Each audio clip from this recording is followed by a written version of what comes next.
This is Morning Juice. Sports, insight, and great storytelling. Starring Bobby Carpenter and Jeff Tito Thidoff. It's time to attack and dominate. All right, here we go. It's a Friday. It's Morning Juice. Thank you for tuning in. Appreciate all of you being here this morning. Bobby, how are you this morning, my friend? Doing great, Thidoff. It's a Friday. It's a Friday. Least favorite day of the week. I'm not. We used to I love just messing with this like, guy. why would this be the least favorite day of the week for anybody? That's the second day of the weekend. You know, the weekend's already going. If I'm living in Tim Hall's reality, like, I'm already sad that it's over. The fact you want to live. It might as well be Monday again. If you want to go into Tim Hall's reality, Bobby, have That sounds at it. terrible. You could do that if you'd like. Do I have to be a boil? Shark, At that point, or a hemorrhoid or whatever? Hemorrhoid's probably appropriate. Shark, how are you this morning, buddy? Great, Tito. It is my favorite day of the week. Thank you. How about Friday the 13th? That's it. Okay, now listen. That used to seem like it played up a lot more. Is that just when you were younger it got played up, or is it that we stopped because there's other stuff to freak out about? You know, like when I was a kid, it's Friday the 13th, Friday. Like it was always talked about. That's because there was the Nightmare on Elm Street. Okay, so I think the nightmare is over.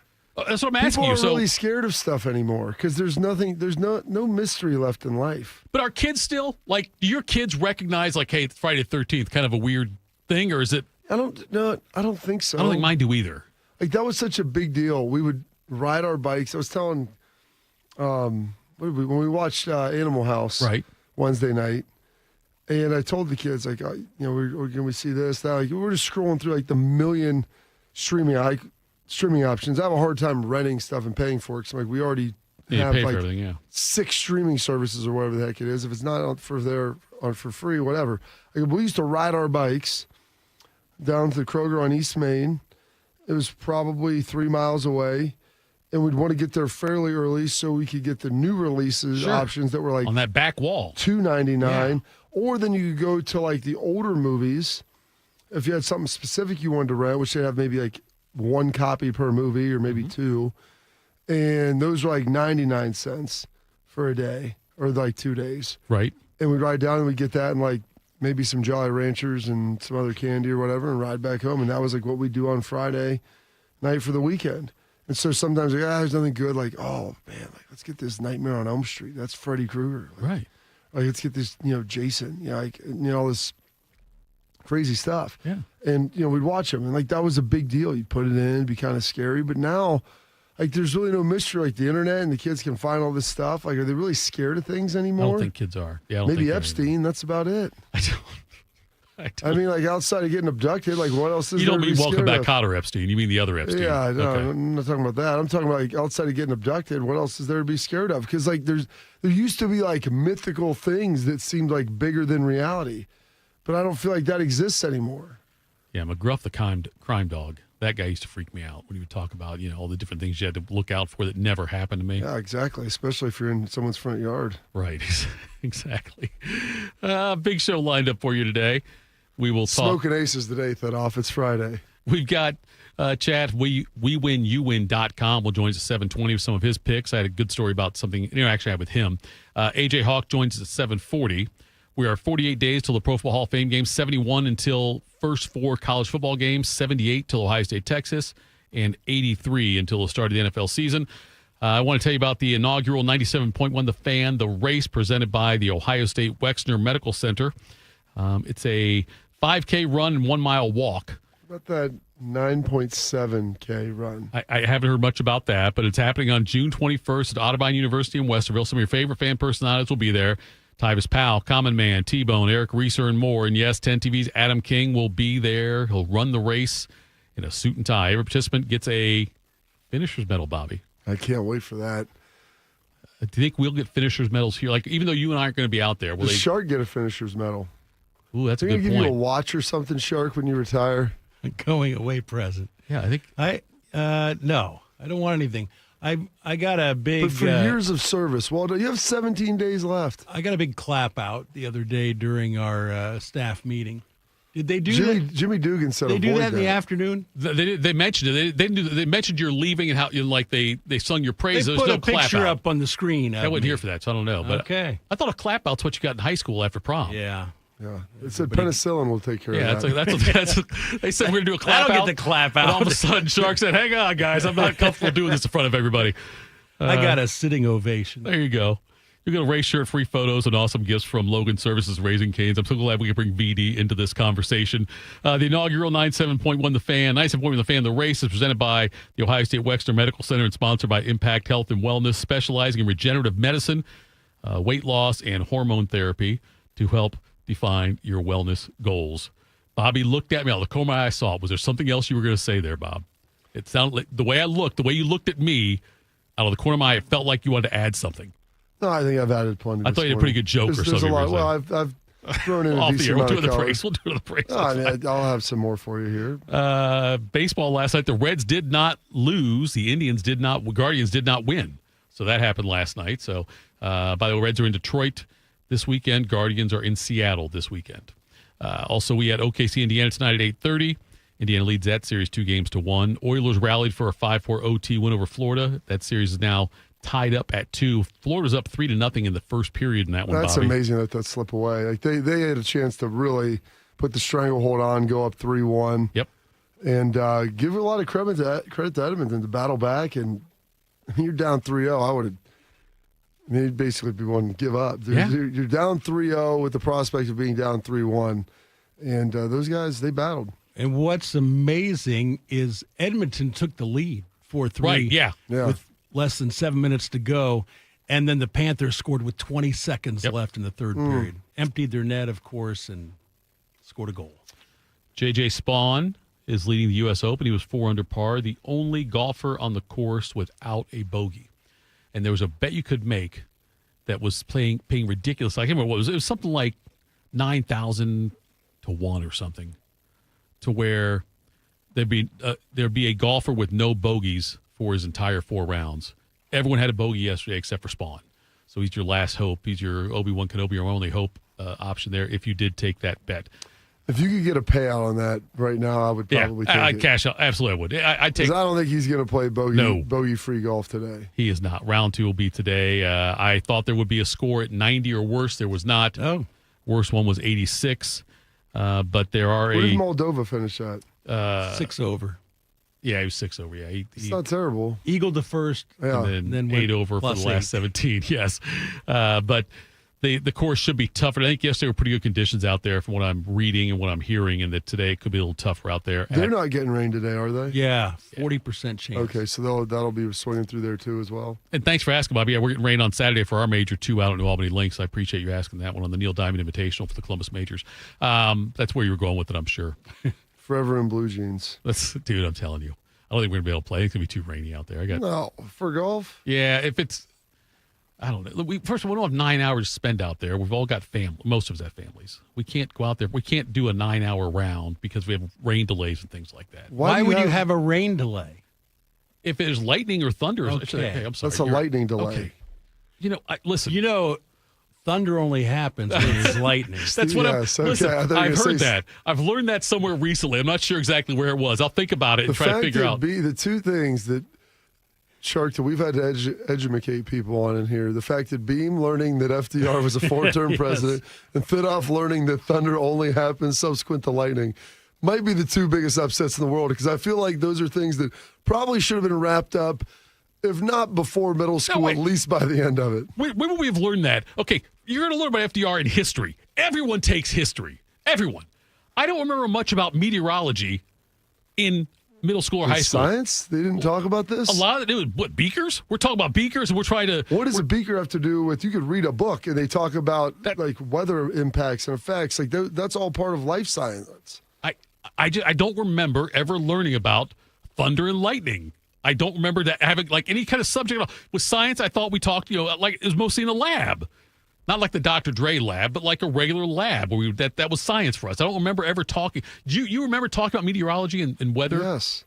Do you, Shark? We talked about destructive forces. Yes, Tito. Yes. Basic science. We talked about cloud formation and all kinds of different things. Like cumulus and all that stuff. Stratus, cirrus. My cumulus was like a 1.9, I think. I barely made it out of there. Let's keep up the education. Time to get smarter. Morning Juice presents Today in History. Here's your professor, Bobby Carpenter. All right, take it away, General. Oh, boy. This is going to be a fun one today. It is Friday, June 13th. Friday the 13th, 164th day of the year. 201 days remaining in this 2025. And Shark, is it 17 days remaining for you? I don't know, Bob. Well, I mean, I stopped counting. There's 30 days in June. I got 5 work days. I've got 5 and 5 and 2. So 12 work days after today. Okay. There we go. Gosh, that sounds pretty sweet. It does. Are you jelly? Not really. Come on, you are. He's good. I mean, listen. Who's got it better than me? Oh, now we're going to do that. Huh? Now we're going to steal. That's what we're going to do? Listen. We'll move on. Yes. This date, 1805, the Lewis and Clark expedition spots the Great Falls on the Missouri River. Missouri River flows west to east, connecting with the Mississippi. The Great Falls, located all the way deep in Montana. There's some pretty sweet pictures of them. A bunch of drops there. And they had to go upriver on the Missouri that whole time, which I can only imagine how tough that was. This date, 1893. Grover Cleveland finds a rough spot on his neck, like in his mouth, like on his neck, like face, neck, jawline. Undergoes a secret surgery. They removed like part of his jaw on July 1st. They did not reveal that until 1917, 9 years after his death. About that. Yeah, it's pretty impressive. Is that his second term or first when he had that? Well, it's 93, so that would have been the first term because I think he then doubled back a little bit later, I want to say. I don't know. I think he was president in 99, too, so I think that would have had to been his first term, if I'm not mistaken. You do realize that Grover Cleveland was the first and only until recently non-consecutive two-term president that off. I didn't. I know he's a hell of a pitcher, though, and I know Ronald Reagan did a great job playing him in a movie. It's good. They named the town in northeastern Ohio after him, too, I heard. Grover Hill? Yes. That's no, Northwest. that was Moses Cleveland. They named that after. Was that after he led the Israelites out of Egypt? No. Wrong Moses. I saw a movie about that with Charlton Heston. Different Moses. Okay. You guys do this, then wonder why I don't know certain things. I take some of the stuff you say as not a pun, gospel. Some of the things you guys say I take as the gospel, and I really thought maybe it was named after him in Cleveland, but now you're telling me no. That's good. It's really more Old Testament, though. This day, 1937, Joe DiMaggio hits 3 consecutive home runs versus the St. Louis Browns. How about that? They were named after Paul Brown. I don't think Is so. that not accurate? Where'd they get the name Browns? They said in 5 years that he was going to win a championship at Ohio State, though. That happening in 1937. The championship in Good 42. This date, 1962, It's Up to You is recorded by Ricky Nelson. It's up to you because I've done everything I can. I never heard that song until I hadn't yesterday. either, but that's a real toe tapper. What was this song that came out like late or early 80s? Like he had one where he did like a thing where it was about a garden party. Was it Garden Party that was called? Yeah, that was the Ricky Rick Nelson, yeah. Died in a plane crash on New Year's Eve.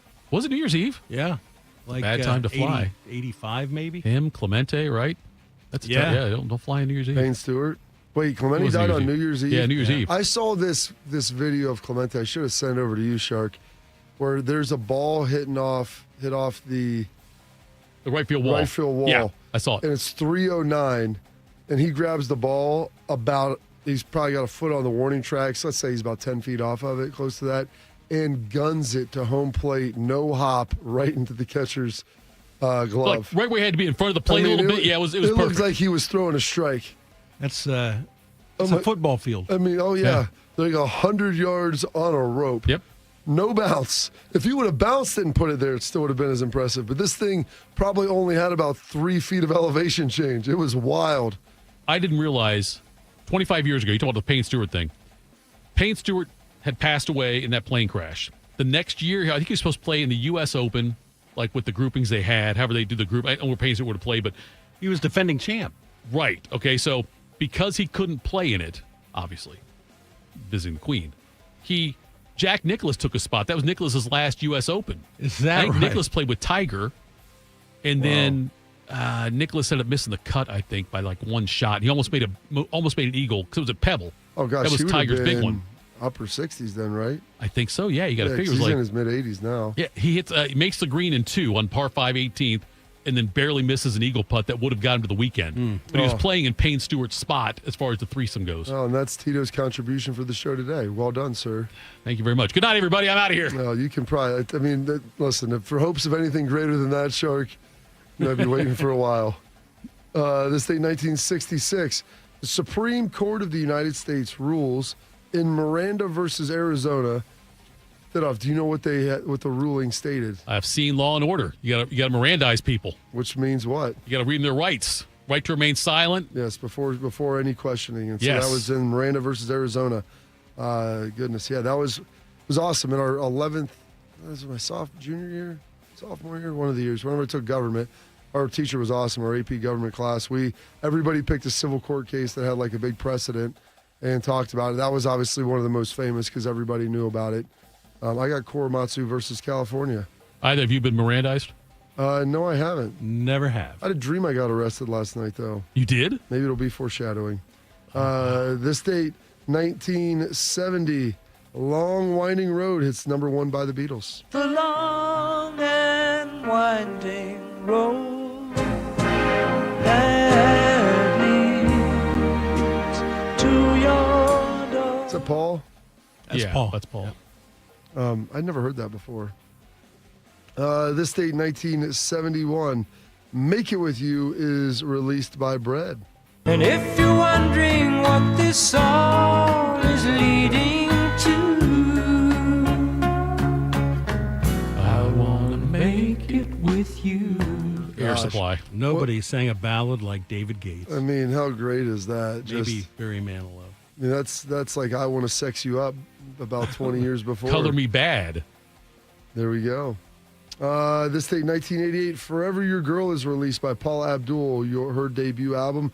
4 number 1s off of that bad boy. Straight up now, tell me, do you really wanna love me forever? Or am I caught in a hit and run? I mean, lots of songs about sex today, Shark. Hey, look, if you played at the right time, every song's about sex. That's probably right. I mean, just about. I love Paula Abdul, one of my favorites. Is she really? Oh, dude, she was a real smoke show.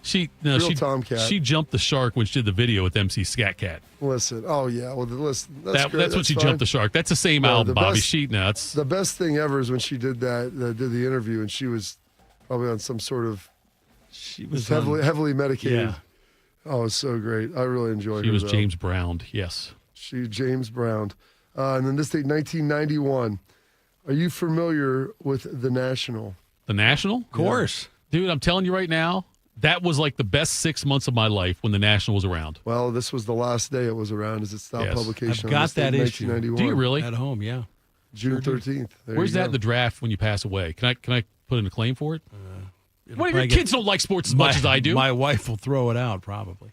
Well, that's why you might want to pass Yeah, it so over to him before. Frank DeFord. Yeah, Frank editor. DeFore was the editor. Hey, the stable of writers they had, Bobby. Oh yeah. When they had Chris Mortensen was on those staffs. What's he up to? I think was he with the Queen? I think he's also hanging out with. Mort? Oh yeah, right. he did that for a while. He Yeah, passed away like last year or 2 years ago. But they had such. I don't know if Kornheiser did stuff for them or not. Yeah, also, I but think he did. They had the expanded box scores. It was the most wonderful thing as a sports fan. But yeah, it In was living color, too. Yes, it was in color and all that. I remember the end of it says what we had a ball is what the headline was at the very end. 6 months. That's all they could. Maybe it's muster? long. It it might was be closer. longer It than might that. be close to a year, but it was. Yeah, it wasn't long. They could not get distribution right. That was the problem, and so they were printing on like the Wall Street Journal's presses, and so they had like a very early deadline. So a lot of times they couldn't get any night games into their That's scores after a tough. while. Some birthdays today. John Nash Jr. Portrayed, born on this date, 1928, portrayed in A Beautiful Mind. We had him a couple days ago, Shark, or a couple weeks ago for I think his passing. Bob McGrath, born on this date, 1932, playing Bob Johnson, the only living real-life human in Sesame Street. Sesame Street's Bob McGrath has died. Who are the people in your neighborhood? In your neighborhood? In your neighborhood? McGrath was one of Sesame Street's founding cast members. Hi, Bob. Hi. Say hello to Sally. She just moved into the neighborhood. Hi, Sally. That's Bob. Nice to see you. Since 1969, he was just Bob on the pioneering children's television show, a genial neighbor whose kind manner made him a living room friend to children. Apart from his work on Sesame Street, McGrath was an accomplished professional singer. McGrath retired from Sesame Street in 2017. There we go, Bob McGrath. There was a Sesame Street character, or Sesame human back then. Snuffleupagus? No, that guy wasn't real. You couldn't see him. But there, you had Bob, you had Luis, you had Maria, you had Mr. Hooper, you had Gordon, you had Susan, and there was another guy who was on there for a couple of years early on that went loco. Like, they had to remove him from the show because he went so crazy. He had like a bipolar type thing. Oh, nice. And ended up getting removed from the set one day. And he was like one of the first members, though, of that Sesame Street crew. I remember watching him when I was a kid. But Malcolm McDowell, a famed British actor, turning 82 today. Ladies and gentlemen, Malcolm McDowell! It's great to be here. You know, I almost didn't make it. I'm an Englishman, in case you hadn't noticed, and the English have to have a work permit if they're allowed to work here. In the rush of getting married, making babies, and doing a play here in New York, I completely forgot to get my permit renewed. Well, this past Thursday, immigration called and said that not only that I couldn't do the show, but that I'd have to leave the country as well, unless I got a new one. Thanks to NBC, now I'm perfectly legal. The only reason I did this bloody show was to get a new permit anyway. That's good. When was that from, Shark? Saturday Night Live. Well, no, what when? year? I don't know. Is he younger? Like significantly younger? Yeah. I was going to say, because he's 82 today. Tim Allen, funny man, turning 72 today. Oh, men are pigs. I don't know how we live with ourselves. We do the damnedest things. Well, you know, men will light their own farts. Did you know this? Oh, come on. There's not a guy in here that had a blue flame shooting out of his butt one time or another. And happy about it, too, you know? Oh, yeah. Women don't do that. If a woman saw another woman's butt in the air and a flame coming out of there, but not a man, boy, see another man's butt in the air and a flame coming out? Oh, yeah, okay. Is that his stand-up? Yeah. I mean, that's amazing. This day, turning 69 today, ESPN reporter Sal Palantonio, also a lieutenant in the Army. I'm going Montana, Brady, and Bart Starr. I think Montana is the all-time greatest. If I had a game to win, it would be Montana. Tom Brady would be number 2. And then Bart Starr. Look at his postseason numbers and record. His efficiency and production in the postseason in that offense was amazing. He was the John Glenn of the NFL in the 60s. The John Glenn of the NFL in the 60s. Hannah Storm of ESPN also turning 63 today. Steve-O of Jackass turning 51 today. Amazing that he's still alive. Ryan Pickett of Buckeye fame turning 46. Zephyrhills 6'2", 290-pound Ryan Pickett is heading north to Big Ten country, where he should make a huge impact with Ohio State's defense. The area's best defensive player, he was moved from defensive end to middle linebacker, and he was outstanding. Named the All-Suncoast Defensive Player of the Year by the St. Petersburg Times. Wait, that was him from high school? Yes. I was like, wow, that sounded like a game show that we were getting ready to listen to. Ryan Pickett, the Super Bowl winner as well with Green Bay. This day, the Olsen twins, Mary Kate and Ashley, turning 39. Some passings today. You know what's amazing? You go, who was in charge of the country before the president? Yes, Continental Congress. Do you know who the president of the Continental Congress was? Oh, gosh, you told us 5 names the other day, didn't Those you? were the 5 that wrote the Declaration of Independence. Oh, okay. There was the president of the Second Continental Congress was passed away on this date, 1784, Henry Milton. Or Middleton. Henry Middleton which I saw. I was like, okay, well, there you go. There's the president of the Second Continental Congress? He was the second president of the Continental Congress. Okay. Passed I was away. confused. I was going to ask, were there two Continental Congresses? Yeah, there's the first and second. That's I wasn't sure on. Yeah. You guys are messing with me. It's okay. It's fine. I'll go into the week. I'll tell somebody something. Also passing away in 2010, Jimmy Dean. Passing away in 2014, four-time Super Bowl champ Chuck Noll. As head coach of the Pittsburgh Steelers, he transformed a long-suffering franchise into one of sports' greatest dynasties. He is the only head coach to go a perfect 4-0 in Super Bowls, winning the titles in an incredible 6-year span. He is one of the winningest coaches of all time, guiding Pittsburgh to more than 200 victories over 23 seasons. Yet throughout his life, and even after his death in 2014, the Hall of Fame coach remained a mystery. Did I respect him? Absolutely. Like him? No, I didn't like him. How would you describe your relationship with Terry? Business-like. Business-like. It was cold like that. That's Belichickian. Really? Okay. Good for him. Chuck Noll, then pass you on this date, 2021. One of the great piggy squealers of all time, Ned Beatty. You done taken the wrong turn. Well, hell, I guess this river comes out somewhere, don't it? That's where we're going. You know something? You're right. We're lost. We don't know where in the hell we are. Now let's you just drop them pants. Drop? Just take them right off. I mean, what's this all about? You look just like a hog. No, don't. You look just like a hog. Don't. Come here, Piggy. No. Come here, Piggy, Piggy, No. Piggy. Come on. No. I'm so uncomfortable right now. I bet you squeal. I bet you squeal like a pig. Oh. Which squeal? Squeal now. Squeal. Squeal. Squeal louder. Louder. Louder. He was in Superman. We could have played something from Superman with Christopher no, Reeve that and was Gene the Hackman. That's the best right there. That is the best. And our guy Ray on our guide when we did the whitewater rafting, he's talking about he's like, at lunch now, don't drift too far off the bank. Yes. He goes, they made a movie about that. It's called Deliverance. He goes, you'll find that in the romance section. Probably filmed down there, too. It was actually filmed in North Carolina. Was it? Yeah. Some holidays observances today. It's Blame Someone Else Day, which is always the first Friday, the 13th of the year. It's Friday the 13th. How about that? Scary times. Skeptics Day, International Sewing Machine Day, Wear Your Blue Day, and Work at Home for Father's Day, and World Softball Day. And those are your historical events, your birthdays, your passings, your holidays observances for this date, Friday, June 13th, 164th day of the year, 201 days remaining, and 12 work days left for Sharky. Well done, as always, General. Coming up next, Ross Bjork spoke. We'll hear what he had to say. We'll do that next. Morning Juice.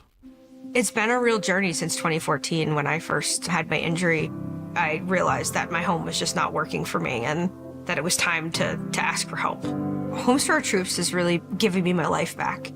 The shower allows me to go in and turn around with my chair, pull down storage racks, automated door systems, hours of my morning given back to me. Adaptive sports are a huge part of my life, a huge part of my healing journey as well. Homes for Our Troops helped with making sure that I had a home gym so that I can continue to train. This past year, I was able to host Thanksgiving in my home. And it was the first time I was able to have my whole family in one place and I was able to contribute to the meal. There are a lot more veterans in need, and Homes for Our Troops is going to be there to help them too. Homes for Our Troops builds and donates specially adapted custom homes nationwide for severely injured post 9/11 veterans and enables them to rebuild their lives. Join our mission at hfotusa.org. Once there was a man who couldn't stand. A mom who couldn't wait. A scientific community that said it couldn't be done. And then you. And then I. And then we. Brought neuromuscular disease into screaming color with the Muscular Dystrophy Association. For 75 years, our voices have thundered through the halls of Congress. We've willed the impossible into existence. We've pushed the science, raised the funds, shifted the narrative, and transformed the reality of life with neuromuscular diseases. For 75 years, we've built communities together, established the field of neuromuscular medicine, and made it thrive. Call that a legacy. Call it impact. Call it momentum. Just call it ours. Because it's the generations of community heroes that give MDA the strength we have today. And until neuromuscular disease is a thing of the past, you couldn't stop us if you tried. Join us and celebrate 75 years of breakthroughs at MDA75.org. My son Ian was diagnosed with a brain tumor at the age of 16 months. The outlook was pretty rough. I mean, it was, we had no hope until St. Jude rescued us. I mean, they saved him. To this date, we are 12 years into this journey, and from day one, we've never once seen a bill. It gave us the peace of mind to know that we're there with our son, and we're gonna beat cancer together. Now, he is doing really, really well. He's alive because of what St. Jude has done. He's here because of the doctors who came before, their blood, their sweat, their tears, the knowledge accumulated and shared, with everyone else around the world. This is how we get rid of this, how we help kids beat cancer all over. It's the future. Together, we will make cures possible for every child everywhere. Learn more at stjude.org. Tito invited the new Russian family who moved in down the street to watch Rocky IV. It did not go well. I must break you. This is Morning Juice. All right, it's Morning Juice. It's Tito. It's Shark. Bobby. Thank you for spending time with you on this Friday. It's the last day we're working before Father's Day. We'll talk about some of that later on as well. Ross Bjork, Bobby, was speaking to the press yesterday. And one of the popular or hot topics with Buckeye fans is the whole big noon stuff with Fox, the media deals, the TV rights, and all of that. And like you astutely pointed out recently, we had a discussion about this on the air. A lot of the people that are the people that are right now having to come out and defend what's going on weren't ones that necessarily made the decisions and voted and did things like this. And to be frank, it seems like there wasn't the dollar sign was the biggest thing people looked at, and not what the ramifications like this could be. We got Ohio State playing a lot of noon games. I think the problem was there was a belief probably that those noon games would be spread around. Right. Like there was no limitation to how many times you could be selected or how many times you'd be on it. So people are like, oh yeah, I mean, you get Michigan, you get Penn State, maybe Nebraska gets better. And in reality, it's been a lot of Ohio State and a decent chunk of Michigan, and that's been it. Shark, let's hear from Ross Bjork what he talked about with the whole television situation. Really started the conversation back in the fall, as we were forecasting out and knowing that we had a lot of noon games last year, just forecasting out, okay, we got Texas, big-time game, who knows what would happen. We didn't know what postseason would look like back in November, right? So just mapping out, okay, that's going to be a big game. And look, I think our program, our fans deserve some marquee night games. So we started having that conversation. Texas in the contract, it goes both ways. They have the ability to approve or not if the game moves off of a Saturday. We asked them. I don't blame them. But those conversations started. We worked with Fox. They were understanding. But really, at the end of the day, there's no flexibility in the contracts. Fox bought the noon window. CBS bought the afternoon window. And NBC has the night window. And then the Big Ten Network and Peacock, layer into that. So what we need is we need more flexibility. Can that happen anytime soon? I don't know. But I think every program should deserve the right to have way more flexibility. We have carried the day for Big Noon. There's no question about it. If you look at the viewership. So we understand why Fox went with Big Noon. We understand why we're picked all the time. Bobby, breaking news on this one, but Bjork, much more professional than I am, because he said he didn't blame Texas for not agreeing. I would have gone the other way. Said, you know what, Texas, we gave them the option, asked them to do it, and they chickened out. Bunch of babies. I would have said something like that. He's also an associate vice president or whatever at Ohio State and the athletic director. So there is a certain degree of professionalism that's expected from his position. I mean, he could have thrown a subtle jab in there, but I think he's like, yeah, I understand why they wouldn't want to do it. I mean, I think that's honestly a tip of the hat to Ohio State fans. Like, they'd rather play here at noon than play here at night. It would tighten their travel up a little bit for Sunday, but also it speaks to how much better the environment would be. And yeah, it's you could hear it in Bjork's voice I've seen the press conference also. You could just he is surprised that Fox is leaning on Ohio State as much as they are for this big noon stuff. And you're right, Bob. You said it's usually The only time it's not Ohio State at Big Noon, it seems like, is if it's that one of those throwaway games that they're going to put on BTN, or like the Grambling game, whatever it's going to be, things like that. That's when they're not on Big Noon. Well, they throw them on BTN, and they throw it at 6, 7 o'clock at night. For the OU game this year. Yep. Push those in there, because you know why? When Ohio State's on BTN, they also draw. It's like, we'll make that the night game. And so, do you really want to see Ohio University at night? Right. That's the thing. That's the only. It's probably going to be the only home night game this year, and I'm going to be out of town for it most likely. So I'm very. Where are you that weekend? I've got to. Well, I'm working on some travel stuff to see if I can get back. We'll see. Yeah, it's. You're right. That probably will be the only home night game because Penn State's going to be noon. We know Michigan's going to be noon. The other games on the road at Illinois. Yeah. That's the other big road game, I think. Yeah, I have to at dig Washington, through. 27th. Not 27th. Yeah, but that's out. I don't care about being. I know. I'm saying at Washington. I don't care about night games on the road. I was trying to think of marquee games. So I was trying to think about that. Yeah. Where Washington will probably be a night game, I would think. You don't want to play at 9 a.m. At least 3:30. It'll be probably, or CBS will grab that at 3:30. Right, but it's a thing where it sounds like the Big Ten got outfoxed in this one. Well, the Big Ten got outfoxed. I think it was the fact that Kevin Warren just signed off on whatever, and Ohio State,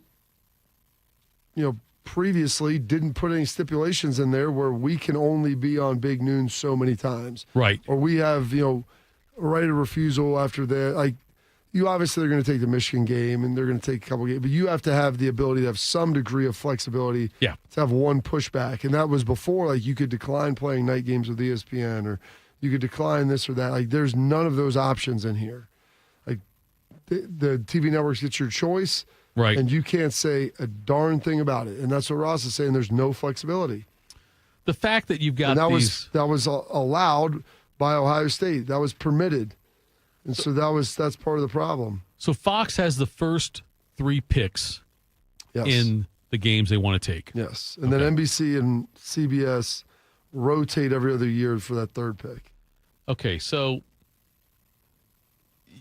in theory, because the way things are structured, I know some of these teams came in later, but if Fox wanted to put a Oregon USC game on at Big Noon, Oregon and USC could not fight that. No, they could do that, but the problem is they're not going to. I know they're not going to. I'm saying, but they have that much power. Like you couldn't say, "Look, it's 9 a.m. out here. We're not playing a noon game." They can play it. Yeah, that's insane to me. Yeah, but the thing is, that's what screws Ohio State is the additional properties that were added into the Big Ten are not going to really qualify for Big Noon ever at home. Right. So the reality is you're going to have to play out there at night and play them here at home at noon. Right. Which sucks.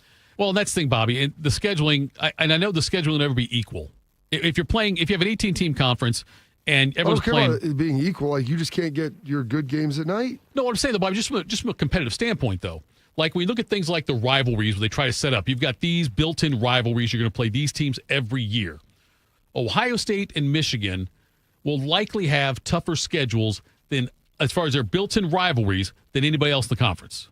Because they're going to play each other. You know what I mean? Like, whereas Indiana's might be Purdue, right? Or Iowa will be... Are you besmirching the old Oak and Bucket? I am. I'm besmirching it. I'm just besmirching every Big Ten team outside of like 6 of them.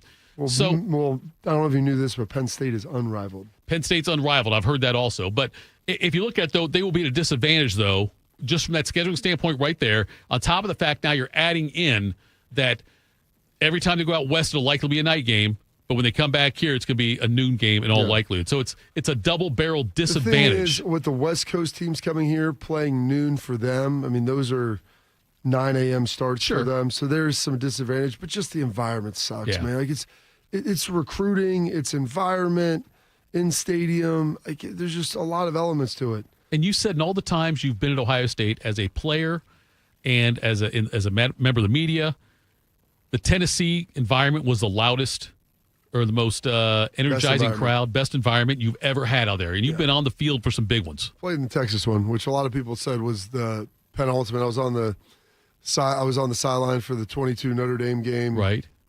And then up in the stands. That was good. But that Tennessee game was remarkable. That was the best. It was the best environment I've ever been around. All right, coming up next, we'll do some quick hitters. This is Morning Juice. We are the keepers of the wild, America's original and most invested conservationists. For more than 80 years, we've been committed to conserving wildlife and the natural landscapes that define our nation. From rugged alpine ridgelines to peaceful tall grass prairies, we've supported the conservation of more than 36 million acres of American wildlands. Our funding has led to cleaner water, fresher air, and improved wildlife habitat. From abundant fish and waterfowl populations to robust deer and elk herds, nothing is more important than maintaining wild spaces for adventurers to explore and wildlife to thrive. We are America's hunters and target shooters, stewards of the American outdoors. America's hunters and target shooters, along with firearm, ammunition, and archery manufacturers, have invested more than $46 billion to help state fish and wildlife agencies manage and protect wildlife and wildlands across America. For more information, visit outdoorstewards.org. Hey, Max, you look absolutely dashing in that purple tie. Ready to harness the world? You bet, Daisy. I'm ready as I'll ever be. And might I say, your purple tie really pops with your vest. Thanks. I almost went with a cape, but didn't want to come across as pretentious. Nonsense. Anyone in our line of work should rock a cape. You might be onto something, Max. Phew, so here we go. First day on the job. We've got this, right? Right. Don't forget, we both graduated from Dogs Inc. with honors. Which means I can guide my human around a busy city with ease. And I can give my human a restful night. I hope my human is kind and loving.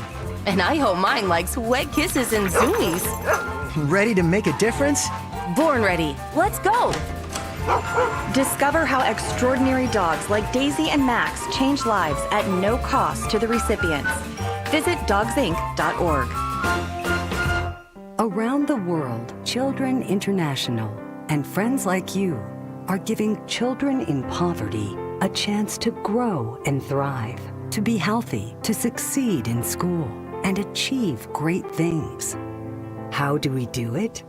In the best way possible, by helping ensure access to healthcare, nutrition, and educational opportunities, and most importantly, by empowering youths and their families to get out of poverty and into employment through life skills, computer, and job training. The very tools they need to break the cycle of poverty and build futures full of promise. Because every child deserves a chance to realize their full and best potential. Learn more about how Children International is empowering children and families by going to children.org today. That's children.org. Bobby is known as the General. Tito shops at Dollar General. This is Morning Juice. Morning Juice. Bob, I got an issue over here. I've got one of many issues, but I've got a specific issue that I've only got one contact in. Okay. Why did you forget to put the other one in? No, I put the other one in. It fell out somewhere. I'm not sure where. Like fell out recently, like in the last couple minutes? No, I think like on the drive in is when it. Are they disposable? Are yes. they hard? Well, they're they don't make month long. They don't make. They don't make the hard ones anymore. They don't? No. I didn't know It's that. been Yeah. 15, I'm sorry, 20 Bob. years. I know. Usually You're go- a guy that wore wears- contacts. If you wear glasses, why wouldn't you get contacts? I don't want to. I don't like sticking my fingers in my eyes. They also have unleaded gasoline now instead of regular, and they stopped using lead paint. So, yeah, they got rid of those contacts a long What about time ago. asbestos? Right. Asbestos, they try to frown on that as well. But no, so, like, I noticed this, that I'm having a hard time sometimes reading the screen. And so in the Close camera one eye. view, well, it still doesn't do it. I still have to go up there and see some stuff. So, anyway, I'm just letting you know that if you see me leaning away. Do you have glasses you can put on? Not with me, I don't. Why not? I don't, because I have contacts. I don't need to. I wore the contacts. I don't need to wear the glass. The glass sitting home on my desk. How long you been wearing those? The contacts? Yeah. On and off for 15 years. But really? I've worn glasses a lot lately. I need to get On more and contacts. off. But yeah, I tell you can't wear them on the whole time, Bob. They'll dry up in your eye. No, Courtney would leave her contacts in for 2 months at a time. Would she really? Oh, yeah. Never take them out at night? Yep. Believe me, I was like, done then, you get infections. It's fine. Wow. Yeah, she would leave them in. Then she got LASIK, but she probably needs to get that redone or get contacts again. I think I want to get LASIK. But I don't know if my chance of what could happen otherwise If health. your disability qualifies, well, I mean, That's what I'm saying. Like Like if your diabetes. That's the thing. My son Spark just texted me and said, yes, I wear a hard contact lens. They still exist. No. Thanks, Mark. There's Thank no way. you, Mark. Mark. You think he's lying? I think he found him in the Smithsonian. First of all, you said his name was Spark is the first thing you said. Go back and listen. I'd say, I know. okay, we said Spark and then Mark. Spark. So all of a sudden, if we're in court of law, What is this? National Lampoons? Call him Sparky? Mark the second. You couldn't. Mark the first. Mark Senior. Is Flounder going to chime in next and let you know about something Spark. too? The last time I called him Mark was when he was about 4 years old. He's always been Spark. He was Mark the Spark before I was Mark the Shark. I'll tell you what he is. He's a liar. He's just doing it so he can win the argument. No offense, Spark. I honestly have not heard anybody wearing hard Neither have I. contacts My mom in 20 did. years. Like my mom did when she smoked when she was pregnant also. But there's a lot of things about that one. Let's do some quick hitters. Morning Juice presents Quick Hitters. Sponsored by Dr. Mark Levy. If you're snoring and not sleeping, call Dr. Mark Levy today at 1-800-MORE-SLEEP. I cut you off there, Bobby. Oh, it's fine. Was it something profound? No, I mean, it's just like I think Courtney, when we were dating in college, and I asked her, like, are those hard contacts? She's like, no one wears those anymore. That was 20 years ago. Right. I don't know. I'm going to wait and check out the YouTube chat and just see if anybody out there is wearing hard contact lenses to prove you guys wrong. You think you know everything. Anybody still wearing hard contacts in the ground, but go ahead. Go ahead what? Quick hitters. What do you got You're for in us? charge. Oh, okay. Yeah, we started this thing now. I thought you were going to introduce me. Hey, Shark. My first day on the job. I understand. Antonio Brown is in hot water. Imagine that. The former All-Pro receiver detained by police last month following a shooting that took place after a celebrity boxing event in Miami. Now, authorities in Miami-Dade County have a warrant for Brown's arrest. He will be charged with attempted murder using a firearm. The warrant also calls for Brown to post a $10,000 bond and then remain under house arrest. The incident stems from a fight that took place between Brown and several others on May 16th. Video taken on a cell phone shows Brown approaching a man and firing 2 shots. The victim was treated at a hospital, but Bobby, Mr. Brown, can't seem to keep his nose clean. This thing's, I've been working to get him on my YouTube show. Have you really? Oh, yeah, it would be great theater. I don't know if it'd be appropriate for here, but for there, I don't care. It would be awesome. I mean, Antonio Brown he's a wild card, to say the least. And is this surprising when I saw it? Not really. Maybe disappointed in him a little bit, but the fact that they have it on video, I don't know if they're going to be able to really refute that off. I mean, it sounds like it's pretty incriminating, if you will. Yes, Miranda's not going to help in this one. But it's interesting, Bobby. How about Rhonda? Rhonda might help, yeah. But it's I've been amazed how the Steelers have found out the right time to disassociate themselves with certain players because, like, they can draft the hell out of some good players, but they end up being crazy at some point. Le'Veon Bell made some poor decisions. Antonio Brown, not saying it's the same level of that, but guys that they've had, that they've drafted, that they've gotten rid of, it seems like at the right time. And he is, look, Brown is very interesting. He is, he's been doing a lot on social media. Oh, yeah. He's been speaking of having relations with people's significant others. Oh, my gosh. Who did he say that about? There was someone I saw recently, and he said, told that person, hey, I was with your wife. Yeah, I slept with your wife. Oh, my but they gosh, weren't really who was sleeping. that? Another player? Not only was it a player, Was it somebody a else. coach or a might have been a coach or a GM. I saw that. Yeah, but he's done that a Gosh, couple it of was times. Beautiful. He's insane. Yeah. He is insane. Gosh, that's what I'm saying. I love him. Any interview I see with him, I always stop and watch because I have no idea what he's going to say. The unpredictability is amazing. Yes. The spontaneity of it is so... He's like Schleg's on steroids who comes to have hit the dump button or waiting to know what he's going to say because you never know what... Not that Schleg's on that level. I'm saying, like, you got to always... We have Schleg's on, especially now without, like, the delay in things. We have to be, on our toes just because he might... When Schleg's gets going, you don't know where it's going to go. With Brown, it'd be like 10 times worse. You have to have a team of people waiting to edit something. Schleg's might drop... a little bit of profanity in there, but Antonio Brown, like, it's just the subject matter, the content. Oh, you have no idea where it's going to go. Yeah, it's so. This obviously very serious. Did he have a serious charge? Also, somebody else, the moving. He was throwing rocks at him. Throwing rocks is what it was. That's right. I mean, it was amazing. There's a video of it. Yes, he was throwing rocks at a guy because they were coming to repossess something. Right. I think. Well, the guy didn't get paid. Brown didn't pay the delivery guy or something. Yeah, the driver of the moving van, and the guy wanted his money, and Brown started throwing rocks at him. It's so amazing. I mean, I don't know. It felt like it was my 8-year-old son out there. He started throwing rocks. It was so good. You got that. You've got the incident when he goes off the field with his jersey off with Tampa. Oh, I mean, that was a long time ago, yeah. You got the Raiders thing with the frostbite feet. Dude, they had a thing. He had a big dinner at his house and didn't pay the chef. They had like 40 people. It was like a $25,000 meal or something. The guy cooked and then he didn't pay him. You'll have that sometimes, Bobby. That's all. This all seems, up until the attempted murder stuff, it all seemed pretty reasonable to me.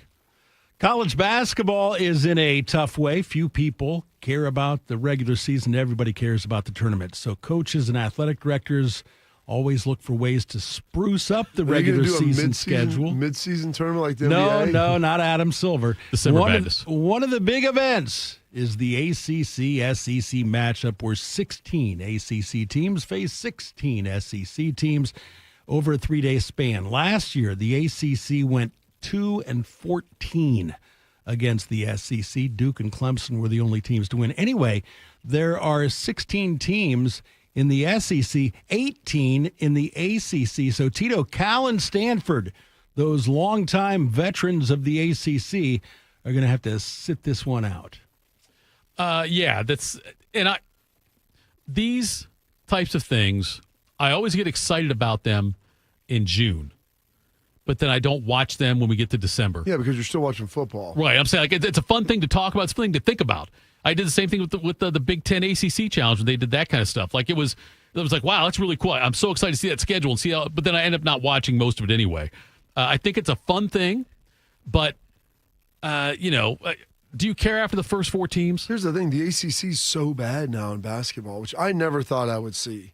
Ever a day where the ACC was limping into the tournament. And the SEC is so good. And the SEC is great. But they have 14 teams in the tournament. 14. I think the AC had 4, right? Yeah. Yes. AC had 4, and only like 1 made it out of the first round or something like that. Bad. Maybe 1 or 2. But yeah, it was awful. So it's. I mean, outside of Duke, there is not much. Yeah. Carolina's inconsistent. You're right. Yes. It's not. Carolina, listen, they're. I know. They're not. Who's their coach there? Hubert Davis. Hubert Davis. Yeah. And he is on the struggle bus, and they just gave him an extension, I think. Yeah, they did. They did. So, yeah, this is one of the things that I look at and think, oh, this is really cool. But then I won't. I don't think I'll watch. Maybe I'll watch. But after the top 4, like I don't care if the 16th best team from the SEC plays the 16th best team from the ACC. You know, that doesn't do anything for me. None of those games do anything for me. I probably won't watch any of them. You know what they should do, Shark? What's that? If you want to win for your conference in one of those kind of challenges like that, see if Will Benson's eligibility. Will Benson is really good in those like kind of Ohio Cup or like, challenge trophy games, right? If anyone deserves a statue outside a stadium, it is Tom Brady. The Patriots have announced that they will unveil a statue of the 7-time Super Bowl winner. It comes in a preseason game against the Washington Commanders on August 8th. We're talking less than 2 months away. And it comes a year after Brady was inducted into the Patriots Hall of Fame. Brady played 20 seasons in New England. Bobby, Michelangelo's statue of David. David. You know, the naked David. Yeah. 17 feet tall. Brady's Is statue. it that tall? It is that tall. Wow, I didn't know that. I'm going to see it this fall. Brady's statue only going to be 12 feet tall because he wore number 12. So, ironically, they released this yesterday on 6/12, which was 1 year to the date from his introduction into the Patriots Hall of Fame.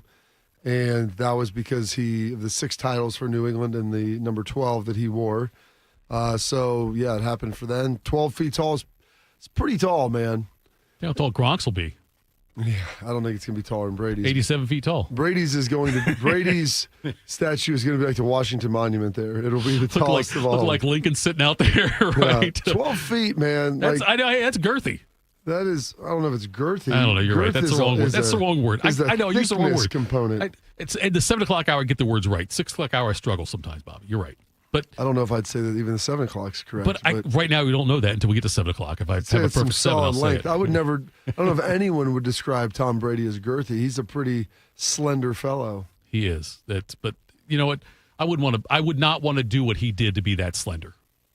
The whatever, like the lack of food he eats, like lack of the the tasty food he eats and the fact he eats good stuff. There's certain spinach things ice cream, whatever he does. I don't know. It's spinach ice cream. Is that what he does? Is it like a spinach ice cream thing or something, or asparagus ice cream? Wasn't there something like that he did? Yeah, you're right.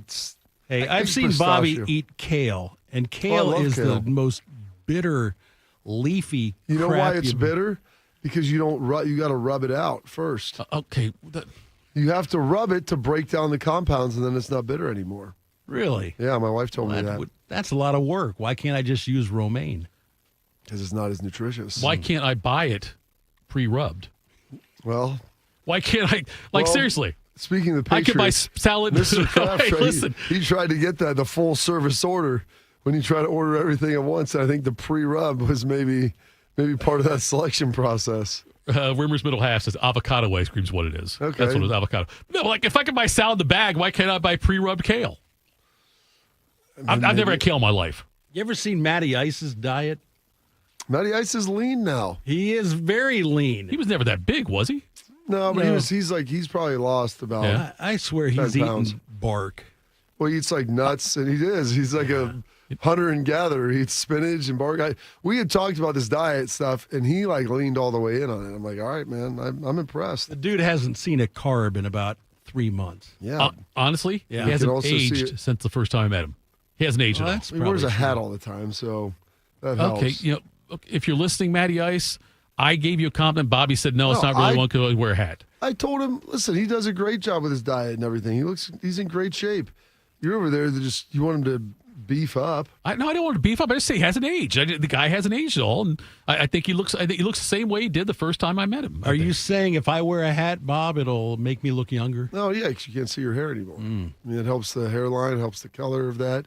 I don't think Maddie's hairline is receding, but it also helps cover shade your face. Yeah, I mean, Maddie takes the glasses and the hat off, and he's unrecognizable. He's a different person. Yeah.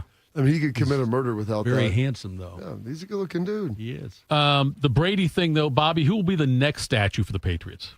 Will there be what do you see? Robert Kraft. Got to be Bill. Nah. You think Bill will get one? Well, I bet Kraft will get one. I'm guessing. Kraft will probably make sure it's for Bill. Well, I'm guessing his kids will put one up of him when he passes, which I feel like that will probably be the next handful of years. We have too many statues in sports figures, I think. I'm not saying Brady doesn't deserve it. I'm not saying he doesn't deserve it at all. Where did that comment come from? Because I hear about... Do you have this, like... they put a statue of Archie out at the Rose Bowl. Archie's a great one to have. Ohio State should have more. Okay, look, Ohio State should have more. No, but I'm saying there's other ones like, this guy won a championship here, an NBA team, whatever. I don't think LeBron should have a statue in L.A., but they've talked about he's going to have one for the Lakers. He's played there a third of his career, whatever it's going to be. But I don't know you think LeBron should get one in L.A.? I would not put one up if I was him. If I was the Lakers making the decision for the Los Angeles Lakers, I would not have a statue for him. I think that too often, though, like it's, this guy won a title here.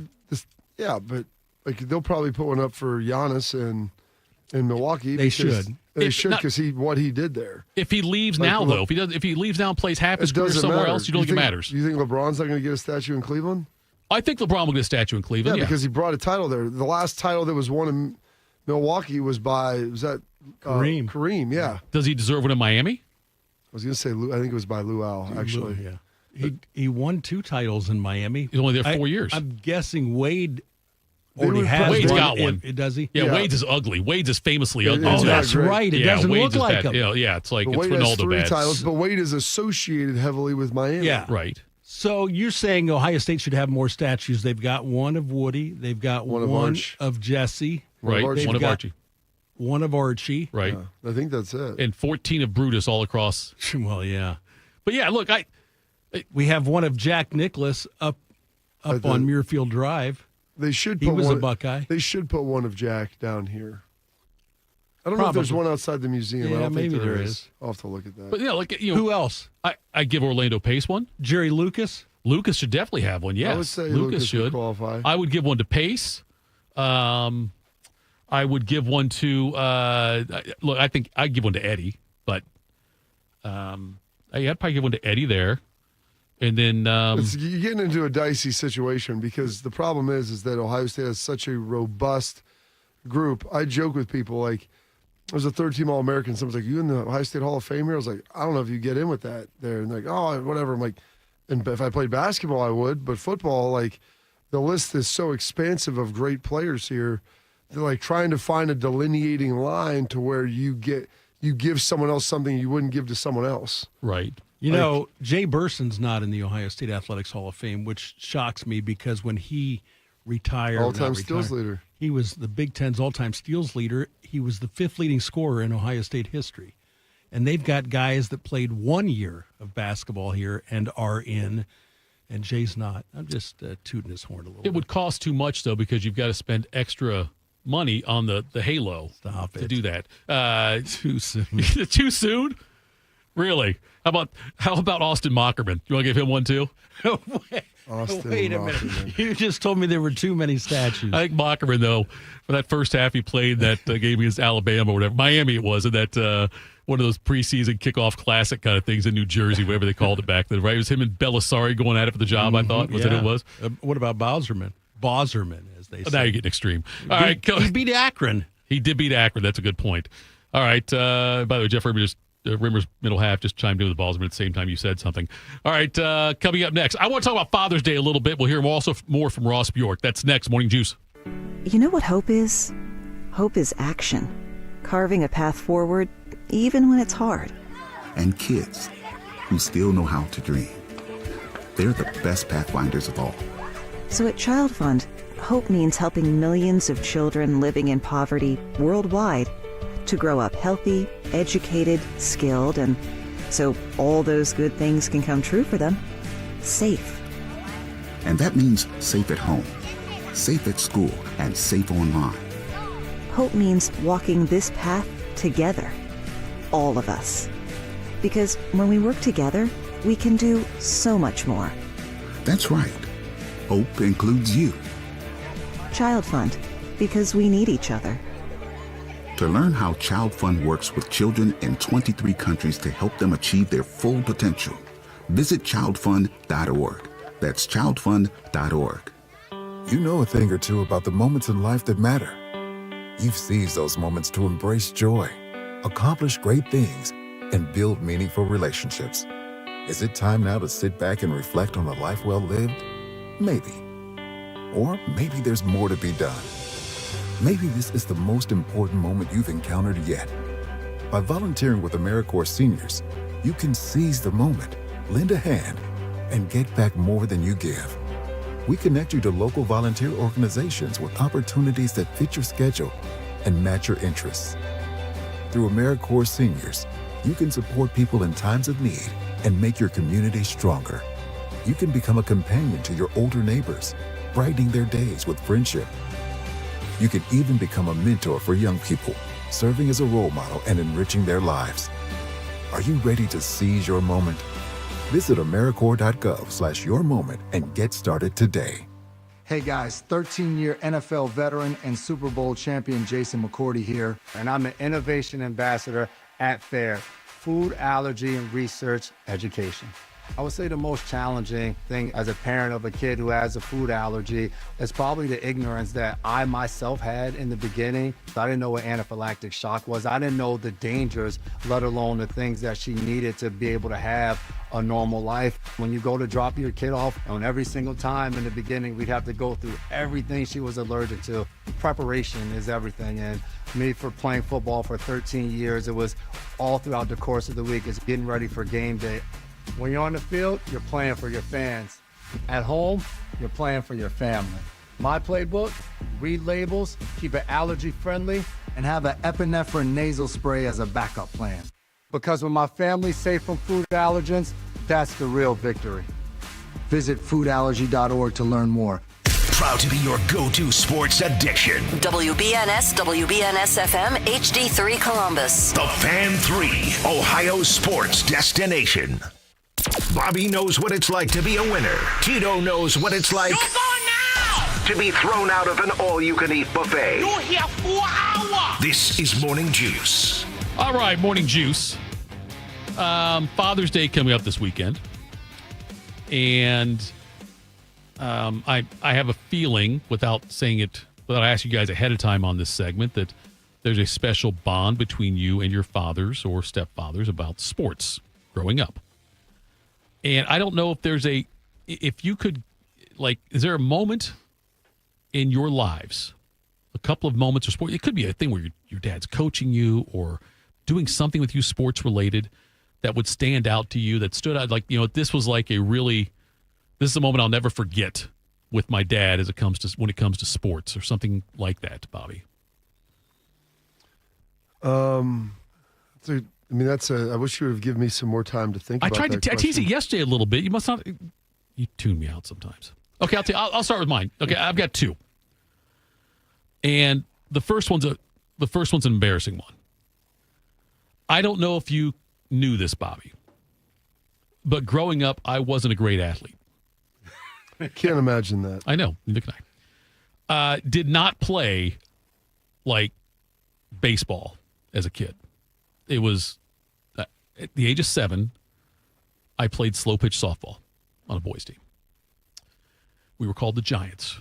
Hold on. They played boys softball? Okay. Yeah. Where was this league? It was an NCAA league. North Columbus Athletic Association. Anyway, I was so bad at what the team was called the Giants. I was so bad at slow pitch softball. Where do you think I played? What position? And not right bench. Field. Right field. I was the right fielder, and I batted last. The entire season. How nondescript I was, Bobby.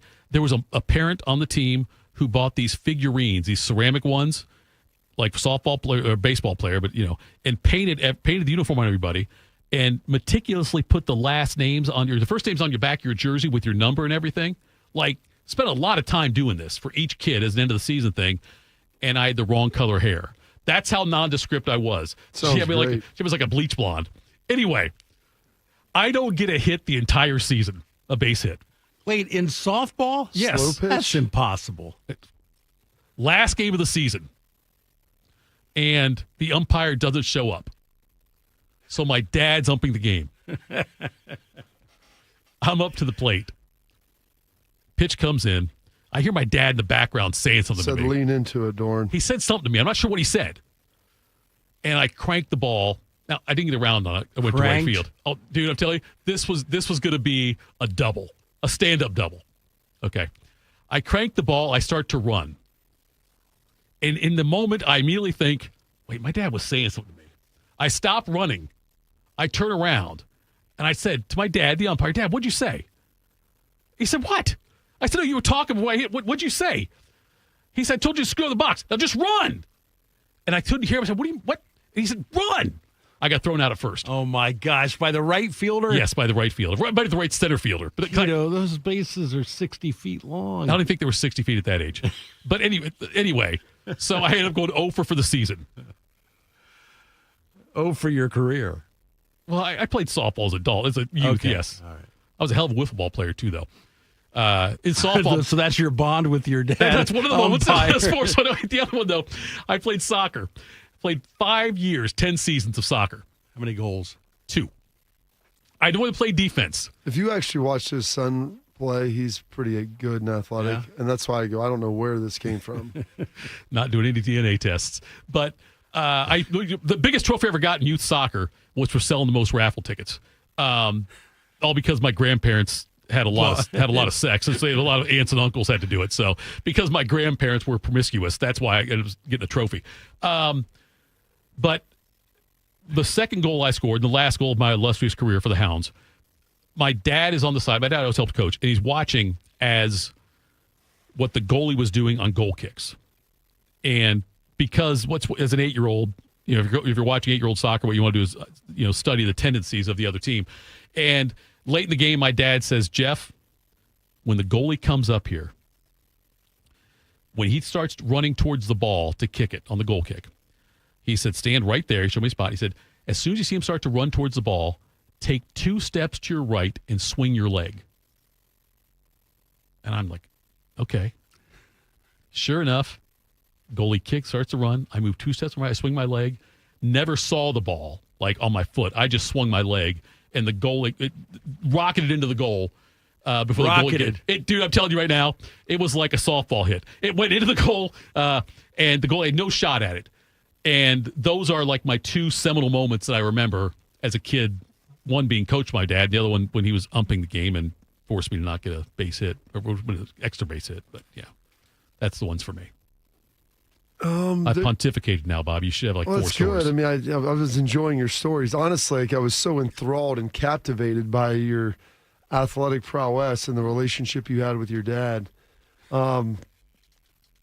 It's interesting. I guess I don't know if there's any singular moment in sports that I would say I remember for my dad. There's a couple of different ones throughout my life, and because he coached me in middle school, 7th and 8th grade, and I was like the worst 7th grade football player around. So that's why I laugh at people when they get all bent out of shape with their kids and everything else. I was like, I was not good, and my dad was the coach, which probably made it even harder for him. And he was, in his hometown, and he played 10 years in the NFL, and your son's awful. So I remember like some different moments from that. Like he used to drive me to my our travel basketball stuff in like 7th and 8th grade. And I remember we had a tournament in Zanesville. It was on my confirmation. And so I went to church that day, and I missed our first game. And I remember him driving like 90 miles an hour the whole way to get me there for the second game, and talking about just, the game, importance of trying to balance things in life on the way there while he was focused up and like trying to get me to the game. And I don't know why that always stuck out in my mind. Maybe because we were driving 90 and I thought it was kind of scary. Cannonball Run. Yeah. A little Smokey and the Bandit action. Yeah. I got benched when I was my senior year. I was a captain,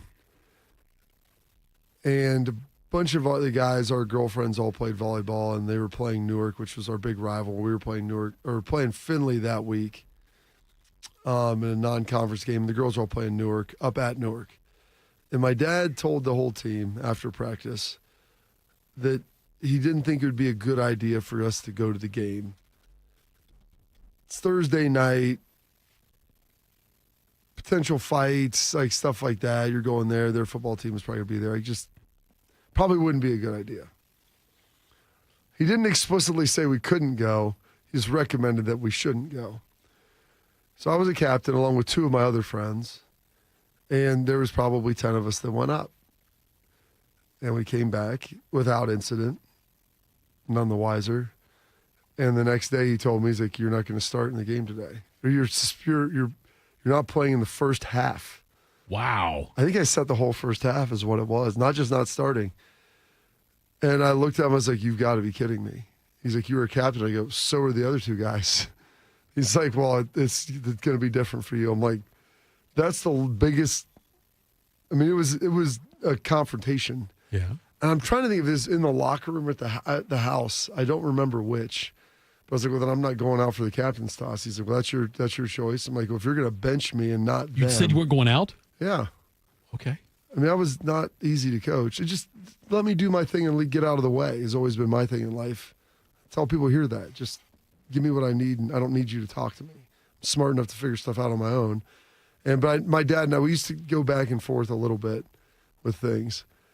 And it was a defining moment. Like, and we ended up we won the game, and I ended up playing fine in the second half. But it was the one time that he really kind of put his foot down with me as a player. Because, I mean, I wasn't like I did a lot of nonsense or anything, but right. It was just interesting. Because he was like, well, you're a captain. I'm like, but so are the other guys. So it was like, once guys said they were going to go, I argued that I went to make sure that nothing happened. That's a great argument. And I go, nothing did happen. Right. So mission accomplished. And that was what the point was, looking back on it. And it was just, I can kind of vividly remember some things about that game just because of that whole moment and incident. Wow. And I think I maybe even told him I was going to sit out the whole game then. And then I think at halftime I was like, I probably should play. But it was, I'm a very stubborn guy, and so is he. And so he dug in on that. And when he made that big speech, the thing was, when I got into my car and left the house, he never once said, like, what are you doing? I think he knew, and then let it happen. And then made an example of me in front of everybody. So that was what I had to deal with. When you called yourself a stubborn guy right there, I apologize. I turned my mic off because that thud was my jaw hitting the table there on that one. No, yeah, it's. You should have transferred to Fairfield Union. That's what I would have done if I were you. I don't know if that would have. That's what I helped would have the done. issue. Also, one of the other things is, and this is kind of unsports related, more life related. And I don't know. I mean, there's a lot of positive moments. He would always drive me to school. I remember my freshman year, he would always say, like, in America, you can do whatever you want, and this and that. Like, you have the opportunity here. Like, our family's been very blessed by opportunity and just the ability to marry ability and work ethic, and then opportunity comes with that. Sometimes timing is in there. But he'd always kind of press on this and press on that. And that was like one of the lessons he would have driving to school one day. And he was talking, there were guys waking up, we're driving to school at 7:30 and going to work. It's freezing cold outside. And they were doing construction on the hospital. He's like, that's what your grandpa did for 40 years. He's like, I didn't have to do this because I worked my butt off to play football. He's like, I mean, you can do whatever you want in this world, so make sure that you work your butt off in school so you have options. And I don't know, I was probably 15, so I wasn't a great player yet by any stretch, but, just kind of those life lessons of getting to choose what you want to do based on, I tell my kids this, do the work early, and then you get to choose what you want to do later.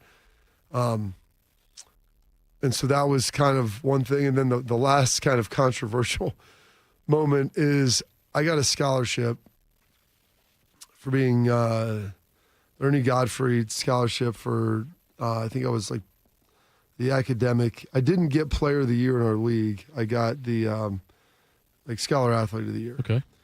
And with that came like a $5,000 scholarship or $1,000. I don't know what it was. Some number 22. Maybe it's just probably $1,000 scholarship. And so this was back in the day when no one enrolled early. Maurice Claret did, and that was it. Right. And so then AJ, they had a rule where like you could start working out earlier. So AJ and I did, and Doug Daddish did as well. And Doug was living up here. I would commute back. AJ would stay with Nuge and go back on the weekends. Well, my dad made me enroll in a class. Okay. And I was like, okay, this is good. Like, get a head start. Like, drive up, go to a class, and do everything. And it was a political science class, like poli-sci 101, whatever, something like that. And I set the time for the class. I found out when the lift times were. Right. I can go to this. I can come up here and do everything, go back home, and that's, a 4-hour day. And I remember I mapped everything out on campus. This was before smartphones. Right, yeah. But there was the internet, so I MapQuested it. I got a university map, looked at where I could park with, like, my dad gave me a bag of change to, like, park at meters or at the in the garage or something. I mean, I didn't know, dude. Like in Lancaster, you just pulled up to places and walk in. Like at Ohio State, like there's designated parking areas. You got to walk a while. And so I remember I found like a place that I thought would be a good place to park, and I mapped out how to walk of what building to go to. And I go up there the first day, and I get there I'm like 20 minutes early, and there's a sign on the door to the classroom because I had to get into the building and then find the class in the building. So I'm like getting there way early. There's a sign on the door. This class has been moved from this building to wherever. Oh, gosh. So I just look at that. It's no building I'd ever heard of. Right. You did so MapQuest, right. Drove over to the only other place I knew, the Woody Hayes. Right. And like lifting was in like an hour and a half, so I just kind of hung out and waited. And then I went back home that day, and I was trying to find that place on the map, and I couldn't find that building. And so the next day I didn't go. And then like 3 days later, my dad was like, how's class going to go? And I told him what happened. He's like, you're going to go to that class. I'm like, Dad, I don't want to do it. I went up there. Yeah. It's a 5-week class. It's like it's a hyper accelerated. I already missed the first 3 days. I think there's only 4 days. They don't think they had class on Friday. And he's like, you're going to do it. You're not going to waste that money. I was like, tell him to give it to someone else. I'll withdraw from the class. I think I had already called and emailed or whoever what I needed to do to drop it. Left a message for Darren Meeker, my academic advisor, tell him to drop it for me. And my dad was furious. And we got in a huge argument. And then I think I don't know if I walked out and said, I'm done with this place, or he threw me out. And he's like, well, that's my car that you're driving. And I threw the keys at him in the front yard. Holy cow. Grabbed a bag and just walked out and walked over to my buddy's house with like enough personal belongings for a week. I kept coming to Ohio State, and I borrow my buddy's car, my girlfriend's car, and drive up here. And I did not talk to him for probably 3 weeks during the summer. Holy I did cow. not go home. Yeah, I was just staying. I was just couch surfing, staying wherever. I remember my mom crying to me, saying, like, you need to apologize. I'm like, apologize for what? He can apologize to me. She's like, I've been waiting for apologies for him for 30 years. That may never come.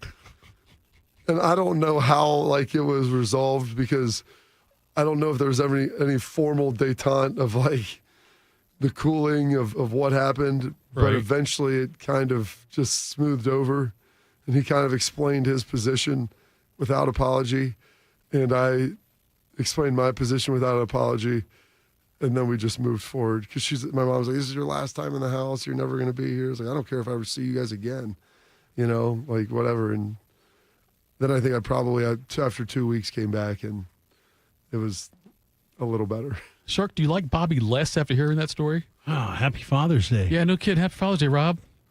Hell of a job. Those are the stories that I remember. Well, nearly as funny as Michael Hitler's slow pitch softball the last story. time he kicked my rear end when I was probably 15 for calling my mom a B, and he came back. I'd been lifting weights, and I felt like I was pretty strong, probably about $185, benching like 225. Right. Put 2 plates on. I had arrived. My mom's like, well, just wait till your dad gets home. He comes back. My mom tells him, apologize to your mom. No. Apologize to your mom calmly. You didn't hear what she said to me, this and that. And he jumped over the counter, picked me up, and threw me across the room. And I just laid there and cried. I was more like embarrassed, I think, than actually hurt. Right. And I was like, that was the last time that we ever had a physical altercation. I was 15. And from that point on, I was like, he was a lot stronger than I thought he would have been. You hadn't arrived. And I was like, you know what? You're on your way, but I was on the way, but I thought I was further down the road than I really was. And so I was like, okay, well, I haven't seen my dad lift a weight in 15 years. Like, I'm way stronger than him. No, I wasn't. Shark, you got anything, or we go to break? No, we've got gotta go Chad. Chad's waiting for us. WeWinYouWin.com. Thanks for indulging us there, folks. We'll come back next to betting advice. This is Morning Juice. I'm Shanola Hampton. Every day, millions of people face hunger. Today, I will share with you some of their experiences. I'm stuck between paying for medications or paying for food. John from Maine. After paying my bills, I can buy groceries. It's sad to say, food comes last. Alice from Oregon. I thought pantries were for less fortunate people, but anybody could be less fortunate in a day or even a second. Claire from Virginia. The Feeding America network of food banks helps provide over 6 billion meals to people in need each year. No one should have to worry where their next meal will come from. Together, we can end hunger. Learn more at feedingamerica.org.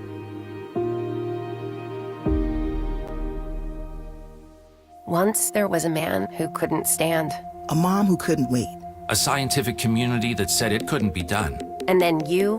And then I. And then we brought neuromuscular disease into screaming color with the Muscular Dystrophy Association. For 75 years, our voices have thundered through the halls of Congress. We've willed the impossible into existence. We've pushed the science, raised the funds, shifted the narrative, and transformed the reality of life with neuromuscular diseases. For 75 years, we've built communities together. Established the field of neuromuscular medicine, and made it thrive. Call that a legacy. Call it impact. Call it momentum. Just call it ours. Because it's the generations of community heroes that give MDA the strength we have today. And until neuromuscular disease is a thing of the past, you couldn't stop us if you tried. Join us and celebrate 75 years of breakthroughs at MDA75.org. While serving in Vietnam, a grenade took my ability to see. Today, I'm a sculptor. Now, my fingers are my eyes. I'm Michael Naranjo. As a veteran, I know the challenges of life can be great. In my art, turning a lump of clay into something beautiful, that is worth doing. Life is like that. We each must use what we can to make things better. DAV helps veterans like Michael get the benefits they've earned. They help more than 1 million veterans every year in life-changing ways. Now, I show others how they can create something with their own hands. I know it can do a lot of good. With support from DAV, more veterans can shape their lives into a thing of beauty. My victory is bringing beauty into the world. Michael Naranjo, may your victories inspire many more. Support more victories for veterans. Go to DAV.org. Bobby Carpenter, husband, father, Buckeye. Jeff Fedoff, husband, father, idiot. This is Morning Juice. All right, it's Morning Juice. This here time on Fridays. WeWinYouWin.com. And we got Chavin on the line with us here. And are you going to play the opener? Your Highness, yeah, I was going to, Shark. Okay. I was getting to it. Let's do it, Shark. Helping you win your sports bets. This is Top Picks on Morning Juice. Top Picks is powered by WeWinYouWin.com. Built by winners for winners. Stop guessing and start cashing. They call him Your Highness. And you had a great call this past a couple days ago, I guess it would have been, right? I think it was Wednesday in the Yankees-Royals game. Chad, I think your bets you put out there, because I've been looking at some of the stuff you put out, and you had Yankees over the Royals, like Yankees first team to score, I think 3 runs. First one to 3 runs, against the Royals. First one to 4, first one to 5. All 3 of those bets separately you had put out there as a recommendation. Royals had a decent pitcher going, game in Kansas City, and I had it all ready to fire up and do it, and then I bailed on it. And next time I look up, Yankees are up 5-0. That had to be, it's a nice win. I don't know how you come to that conclusion to do something like that. Yeah, I'm kind of an oddity, as they say. No, I get into head-to-head matches. First of all, good morning, gentlemen. Yes. How are we? Happy early Father's Days to those that celebrate. I'm still looking in the mail for my card. So with the Yankees game, yeah, and Bubic, I think is his name. I can never pronounce it right, the guy for Kansas City. But, yeah, having a great season. Yeah. But we look into individual matchups. So I went through each individual projected starting batter for the Yankees, and I can't remember off the top of my head, but the top of the lineup, the bulk of the lineup was very good. A lot of guys batting, career over 300, 400, things like that. So we're just looking for individual matchups. It's kind of how we do strikeout props as well, is we take that projected starting pitcher. We go through the career of each projected starting hitter in that lineup. What is the K and whiff rates? We factor in what is the umpire for the day, because balls and strikes is huge on who the umpire is. And I'll give a shout out to umpscorecards.com. It's a free website. Anybody can go there and actually get the grades and reports on any of your Major League Baseball umpires. Yeah, it's pretty impressive. Like you said, an anomaly with how you get about it and how you go to it. When you start looking at some of the stuff here heading into this weekend, I know they don't obviously have everything listed out there yet. We got the Guards and Mariners. What are we thinking there? What do you like in that one? So, yeah, that's going to be the late night game. And the problem with that is we're, 15 or so hours from first pitch. So I believe they are in Seattle, so that is a West Coast game. And I believe that's going to be like a 10 o'clock start time there in Ohio. So the problem is the pitching is not necessarily set. Supposed to be Castillo going for Seattle. Stephen Kwan's numbers against Castillo are amazing. 6 for 14, 1 base on ball, 1 strike. 429. He's got a 467 on base career. And then in the last 10 games, Stephen Kwan's been on base. His on base percentage is 416. So the lines aren't out. You can't actually bet on this because until the pitching is set, the sports books won't put out the lines. But I'd be looking to take over on hits, over on RBIs. Basically, any of Stephen Kwan's overs should be what you're looking to take in tonight's game. And for the Reds, they're in Detroit to play the Tigers, and one of their preseason acquisitions, one of the offseason acquisitions, Gavin Lux. You like him to play well against the Tigers?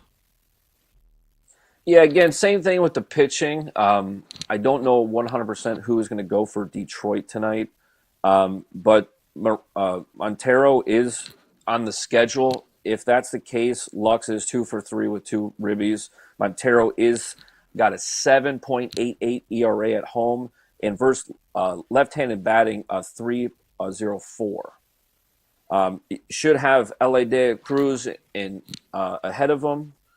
Again, we talked about this last episode. If LA gets on base, he likes to get around the bases. Should be a great opportunity to get that run in. Again, go look at the starting pitchup. This is going to change again. We're 7:30 in the morning right now. These games don't start for another 10 hours at least. Things will change, but those would be the ways I'm looking to go this afternoon. So let's talk about something that is locked in, and they're going to be starting here soon, the U.S. Open out at Oakmont. Any plays that you like going on out there? Most certainly. And again, I think they're already going, as of right now, this thing starts super early in the morning. And I did listen to your show Wednesday, the guy you had on there for the golf podcast. Very good. He teed on this, and I'm a piggyback again. We're going to fade Rory McIlroy, and I intentionally say it that way. He has a head-to-head matchup today against Robert McIntyre, the Scottishman. Very consistent, left-handed, shapes the ball well. If we're going to use a horse betting analogy, he's a mutter. When the course conditions are tough, the weather's tough, this guy can just kind of grit through it, get through it. And it's a plus money play. So right now on DraftKings, FanDuel, it is plus 135. And they don't tee off until 10:30 in the morning there on the East Coast. So you still should have about 3 hours to get this bet in. So Chad Patrick Yohannes joins us from WeWinYouWin.com. So go check that out. Go to WeWinYou.com, and you get a lot of great information on there. And like I said, if he tells you to bet the Yankees against the Royals, first team to 3, 4, and 5 runs, do it. Don't make the mistake that I did where I left money out there. Do you have any betting advice for people? Any ways to, because I know that every time we do any kind of betting stuff or any kind of advertising on all our shows, there's a disclaimer at the end about, make sure you stay within your limits. And I'm curious, you as someone who does this obviously professionally, do you have rules on limits or things you tell people, kind of an idea of how to know how much is within your limit? Yeah, the number one thing or the number one issue that most people when they join the community have is they're betting more than they should based upon the amount of money they're able to risk or willing to risk, I should say. That's where all the fun is, though. You might have. Yeah, but that's the biggest thing that we have to get people to get rid of. And again, if you're a social bettor and kind of doing the lottery tickets, that's great. Same thing, go down to your local gas station and buy a scratcher. But if you're actually looking to make money at this long term, you got to take the emotion out of this. And so what I recommend is whatever the dollar amount is, and I'll use $1,000 just as a flat line, easy to use your numbers off that. If you're willing to put $1,000 aside to bet on sports, we use a 1% as one unit, which means $10, which means your minimum kind of baseline bet should be a $10 bet. And then your more confident bets, you'd bet $30 or $40 on. And the reason being because, well, any sports, forget the betting, just anything can happen. If you've watched sports at any point in your life, any sport, the unexpected, the unpredictable happens all the time. And I don't want your car payment, your rent payment, your child support payment, since we got Father's Day coming up, any of those payments to be in jeopardy. Bobby, do we have to talk about something? That's good. I like So I don't want those in, and that was as me going from just a casual bettor into doing this professionally. That was the number one thing that I had to get over, was to take the emotion, and not so much the emotion of, okay, Ohio State's going to win this game. No, the emotion of, hey, I might be down a few $100s today. I'm going to try to get that back. So stop the chasing, take the emotion out. We're just playing numbers. It's just math, baby. It's just math. Chad, we appreciate the time today. WeWinYouWin.com, and we'll keep an eye on your picks for today. And I'll keep tracking what you're doing. We talk about it again next week. We appreciate it, buddy. Have a great weekend. Real quick before I let you go, use promo code DAD. They have until 7:20 p.m. Shark. They're going to get their first month free. To all the dads out there, use promo code DAD. I'm going to give you the first month free. Come join Tito. By the way, Tito, I don't know if you've been following all the plays, but the official plays from last Friday's show today, you should be up 14 units. So if you're a $25 bettor, you should be up about $350. There you go. There you go. See, we're trying to help you out. We appreciate that, Chad. So hop on that. Promo code DAD at WeWinYouWin.com. Get you the first month free, and we will chat again next week, man. Peace, guys. All right, Bobby, let's do this quickly. What's got you juiced? Sponsored by Billiards Plus. Find your next grill and everything you need for the master griller. Billiards Plus on Dublin Center Drive in Dublin. Oh, excited here. Big weekend. My wife is out in, I think, Maryland with my daughter somewhere. These tournaments, they're in Maryland or Delaware, Pennsylvania. I mean, all those states converge right there, and they're all really close. They went to Fort Necessity on the drive over there yesterday. Really? Yeah, they were driving through Pennsylvania. My wife's like, we saw this at a stop. There's like, what's the state park over here? Fort Necessity. Do you know the significance of Fort Necessity, Thedoff? I don't. I've never even heard of Fort Necessity. I don't know either, Bob. I'm going to admit to you, I don't know if it's a Civil War thing or an American Revolution thing. Well, it's more involved with Washington. And so, American Revolution. That was the last battle before the winter where Washington got his rear end handed to him before retreating to Valley Forge to be able to circle up and then come back the next year a little bit stronger. So we got a chance to go see that. They had some pictures out there. That was pretty cool. Any blood on the grass or anything? I think there's still blood there. I mean, it was almost 250 years ago that was going on. So. Wouldn't you spray paint blood, though, like for busy times, like busy weekends? It's just a park, yeah. It's commemorating. Just spray paint some blood out there on some Why areas. spray paint it? Why not just slit someone's... Give you real blood? No, yeah, just slit a hand. Is there a statue there? I don't know. She took some pictures. I'm sure there is probably some stuff, at least some plates commemorating some of the things that happened. So that had me juiced as well. Goodness, I've got Kellen. We're going to be over in, I think, New Albany tomorrow and Sunday. Listen, man, I just show up where I'm told, and I'm not in all the sport. I'm a conscientious objector to adding more apps to my phone. Every one of these places wants you to get their own app for their own stuff. I'm done with it. And so I just tell my wife, she just sends me the screenshots. So that's where we're going to be over there in New Albany for that. My mom's coming up and getting my oldest and youngest son. They're head down to my parents' for the weekend. Hopefully I'll get a chance to see my dad on Father's Day on Sunday. So that's ultimately the goal. Got some recruiting stuff today over at Ohio State. They got some big official visits. And I've got the second leg of my NFL concussion appointment. So we'll see how that goes here this morning. Maybe they'll tell me I'm going to have a timeline. I'm going to put a jar of pudding on there. I go, I want you to move the pudding to when you think I'll be strictly a pudding basis. Is this like 3 years, 5 years, maybe 15 or 20? But when do I get to the MCL cafeteria status? So that's got me juiced. And then I saw this little nugget. Shark, do you know what movie this was from? I do, and I don't remember. I never saw it. When I was cutting this up today, I never saw the movie. I haven't either, but it's one of the most awesome things with Robert Duvall that you're going to find. And as we were talking about how old he's like 94 now, being in True Grit with John Wayne, for heaven's sakes. This is Robert Duvall. Hey, old man. How's that barbecue? Give me some. We're busy. Boy, get lost, all right? It's a fight scene. What did you say? Yeah. Here's a perfect example of what I've been talking about. Since this boy was suckling on his mama's tit, he's been given everything but discipline. And now his idea of courage and manhood is to get together with a bunch of punk friends and ride around irritating folks too good-natured to put a stopper to it. Who do you think you are, huh? Just a dumb kid, huh? Don't kill him. Right. Hub McCann. I fought in 2 world wars and countless smaller ones on 3 continents. I led thousands of men into battle with everything from horses and swords to artillery and tanks.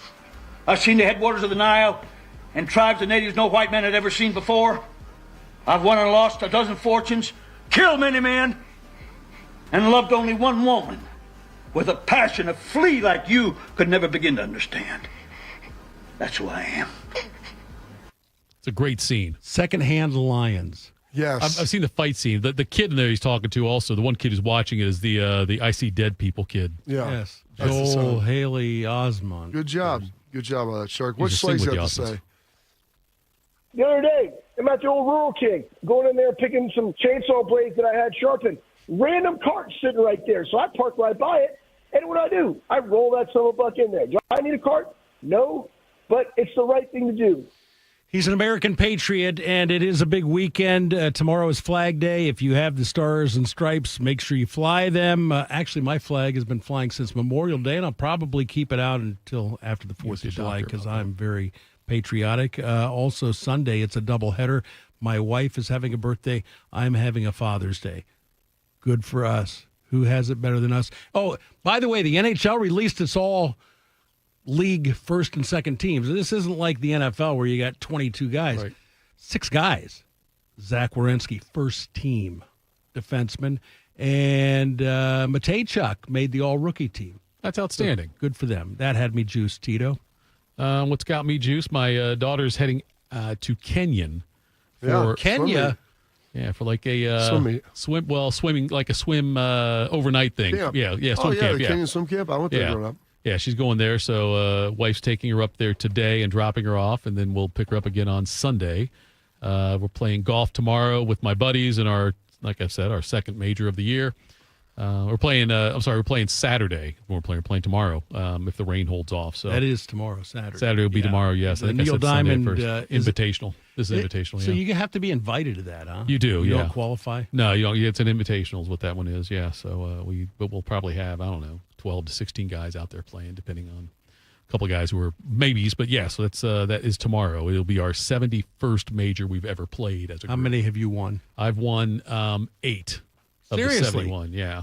But early on, we only had like 3 or 4 guys playing. So I loaded up back then. We got one guy. It's like winning the Belmont.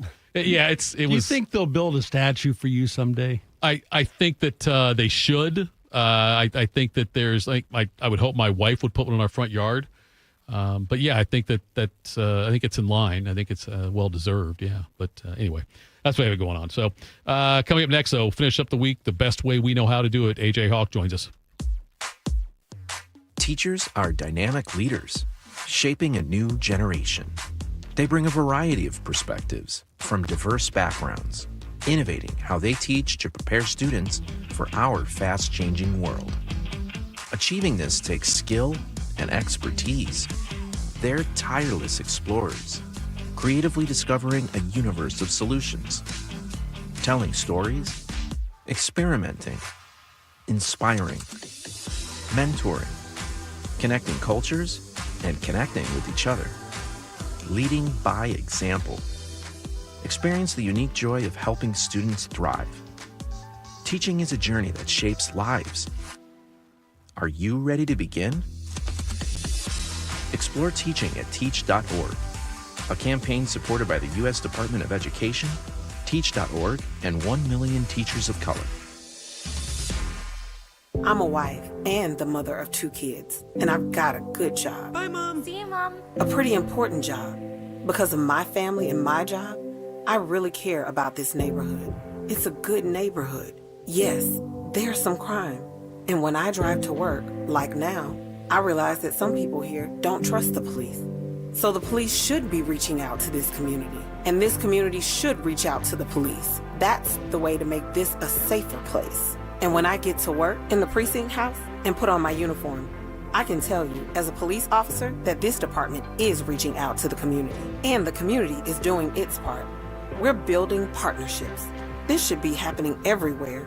This is how we can all be safer. Get involved. Start the conversation. Start the conversation and help stop crime. To learn the 5 things you can do, go to ncpc.org/prevent violent crime. A message from the National Crime Prevention Council and the Bureau of Justice Assistance. Hey, Max, you look absolutely dashing in that purple tie.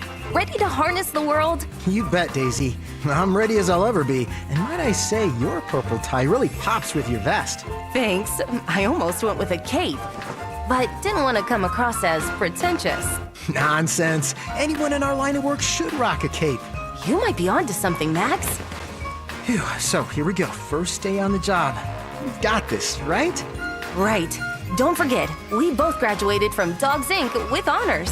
Which means I can guide my human around a busy city with ease. And I can give my human a restful night.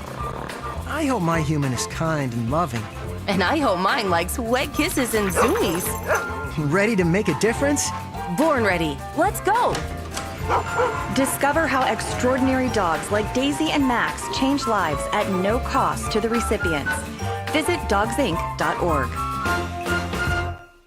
We built a brand new studio just for Bobby, and Tito has already ruined it just by being here. I'm pregnant. This is Morning Juice. Morning Juice, final segment of the day, final segment of our week. That's a great time to talk to our good friend. A man with many career achievements. Leading tackler in Centerville football history. Leading tackler in Green Bay Packers history. Still afraid of Larry Knopfsinger. And the crowning achievement, the third member of the Island Boys, A.J. Hawk. AJ, it's Father's Day weekend. And Bobby and I shared some stories. Do you have a pistol story to share with us? Oh, a good Father's Day story? Yeah. Oh man, I wish I did. I don't have anything great that I can think of. I don't really remember Father's Day growing up. What we ever did. We always tried to. It didn't matter. My dad Pistol would wake up at 4:30 anyway on his own, so it's not like hey, let's let Dad sleep in today or something. He'd always be up reading the paper at 5 a.m. hanging out. He wasn't a huge golfer back then, but what we try to do now, at least, I try with my middle brother Ryan. Try to take my dad, Pistol, and my father-in-law Chopper out golfing at least at some point for Father's Day. Usually it's never on actual Father's Day, but sometime throughout the next month or so, we try to get out there and golf with everybody. Well, why don't you tell him this? Because I said you call your dad Pistol, and I don't know if Thidoff's ever heard, and it's been a while since you maybe even talked about how your dad, DK the second, Dean Keith Hawk, earned the name the Pistol.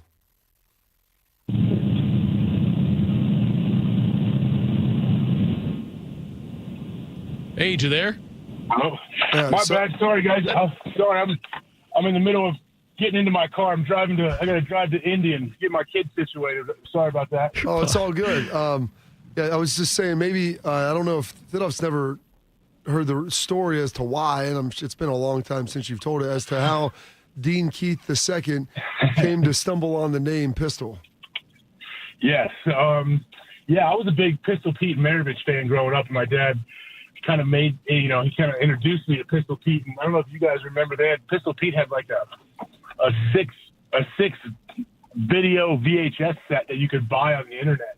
And I bought it, and it was like different ones like passing, ball handling, shooting, all the different things, and how these drills. And I used to practice them in the kitchen and do all this stuff. And I think I was in the second or third grade, and I was practicing this stuff. And then I saw Pistol one time. My dad was in the kitchen trying to do like one of the weird like between the legs passes, like these hard passes or whatever, and just out of instinct making fun of him. I said, "Oh, okay, Pistol. I see you, Pistol." And then that was over 30 years ago, and I've never called him anything since. So yeah, that's what he goes by. Does Judy call him Pistol? Yes. Oh yeah, Judy calls him Pistol. The only person that doesn't really call him Pistol as much is my oldest brother, who's technically my half brother, who has a different dad than Pistol. He calls him Dad. Wait. Okay, sorry, I got lost there in the family tree. I was trying to figure out where that all was going to go there, where the branch was going to be there.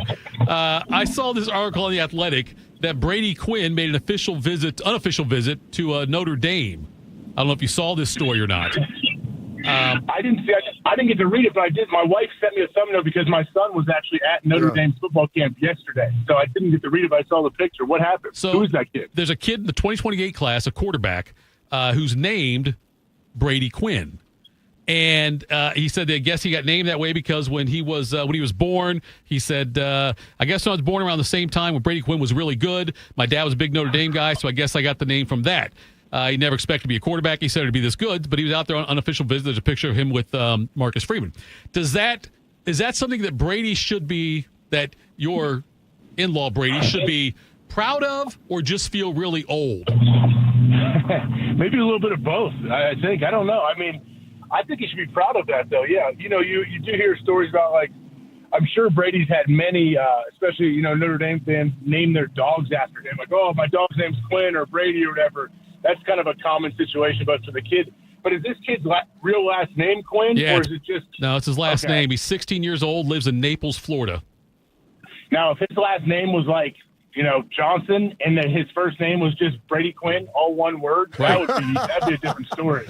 That'd be a little different story if you ask me. But the fact that his last name is Quinn, I think it's a great idea. Like my buddy or my oldest brother, his friend his last name was Matthews. So when his wife was pregnant when I was in high school, I said, well, naturally you have to name the kid Dave, don't you? Because of Dave Matthews. Sure. And that would be your kid's name. And unfortunately, he didn't name him Dave, but I think the kid's still doing okay today.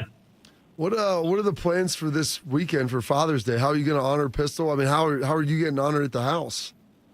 That's a good question. So currently I have a couple different golf things being sent to Pistol's house in Centerville, Ohio. He loves golf, and so I go on Amazon and get him all these little golf trinkets, all these little things to, store his shoes and figure out different head covers and clothing and stuff. So that'll show up in Centerville Hill over the next couple of days. Did you get him one of the shocker gloves that we got you? I did not. He's a lefty, so I got to get the different hands. But maybe I will. I could re-gift that, Bob, but it's too valuable to give away. I can't let that go. This is a golf glove we're talking about, right? Yeah. Okay. It just has a couple fingers that are different colors. Yep. Okay. God, I'm so thrown off by what you just did there, Bobby. AJ, when it comes to Father's Day, then with your kids, are you the kind of dad who does don't get me anything, I don't want anything, and it's just whatever, wish me a happy Father's Day and brunch or something? Or are you the kind who wants and expects some kind of special gift? I do not expect any kind of special gift, and that I think there's a safe bet that I'm not getting any kind of special gift. My kids might write me I'd rather have like a handwritten card from them. They're still young, and they do a good job of scribbling out Happy Father's Day cards and fold them, making themselves. So as long as they put some effort in, I like it. But I don't ever really expect anything. I don't want to do that. But I think especially when your kids are still in activities and doing things, whatever. Like Father's Day, it's another day. We try to make Mother's Day special, but Father's Day, it's kind of like, let's keep our head down, let's keep working, let's keep going. But we hope to do something fun. Maybe I'll set up a big 100-foot slip and slide I have that I can put in my side yard. I put up usually once a year. So that's your idea of a great Father's Day, a little slip and slide action. Maybe, yeah. I mean, because you want to involve the kids. Yeah. Father's Day isn't like, hey, Dad's off on his own, sitting in the basement playing video games or whatever. Like, that's not my idea of an awesome Father's Day. I'd want to, bring everybody together. Maybe go do a little. You guys ever do Sandbox VR where you go shoot zombies with each other? It's like you wear a vest, you wear a mask. It's very realistic. Some kids get scared. That sounds like some of those parties you were telling me about that you and Laura would go to when you were out in California. No, you were always bragging to me, Bobby, how you always got invited to the white party from Diddy. So I never got invited, so I never got to go out to that. I know. That's the vest and the mask. That sounds very intriguing and exciting. I didn't know that those things existed here in Columbus, so we'll have to check that out and see what's going on. How are we excited about Indy today? I mean, are we getting Pacers going to go up 3-1? They getting Pat going to juice them up to victory? I mean, we'll see. Yeah, I'm not staying for the game tonight, but we're gonna go down there and do a show from the inside the arena, I guess. So I'm headed that way as we speak. But I mean, think about it. If the Pacers go up 2-1 feels like, hey, this could be for real. This is a real possibility that they're gonna figure this out and be the champion. So if you go up 3-1 on OKC, the number 1 seed, that's a big deal. So I would assume tonight's gonna be a heck of a game. AJ, I feel bad telling you about this now because it's really too late to get something in the mail. But around here, Shark is like our patriarch. He's our Jock Ewing. He's kind of a father figure to everybody since he's much older than all of us.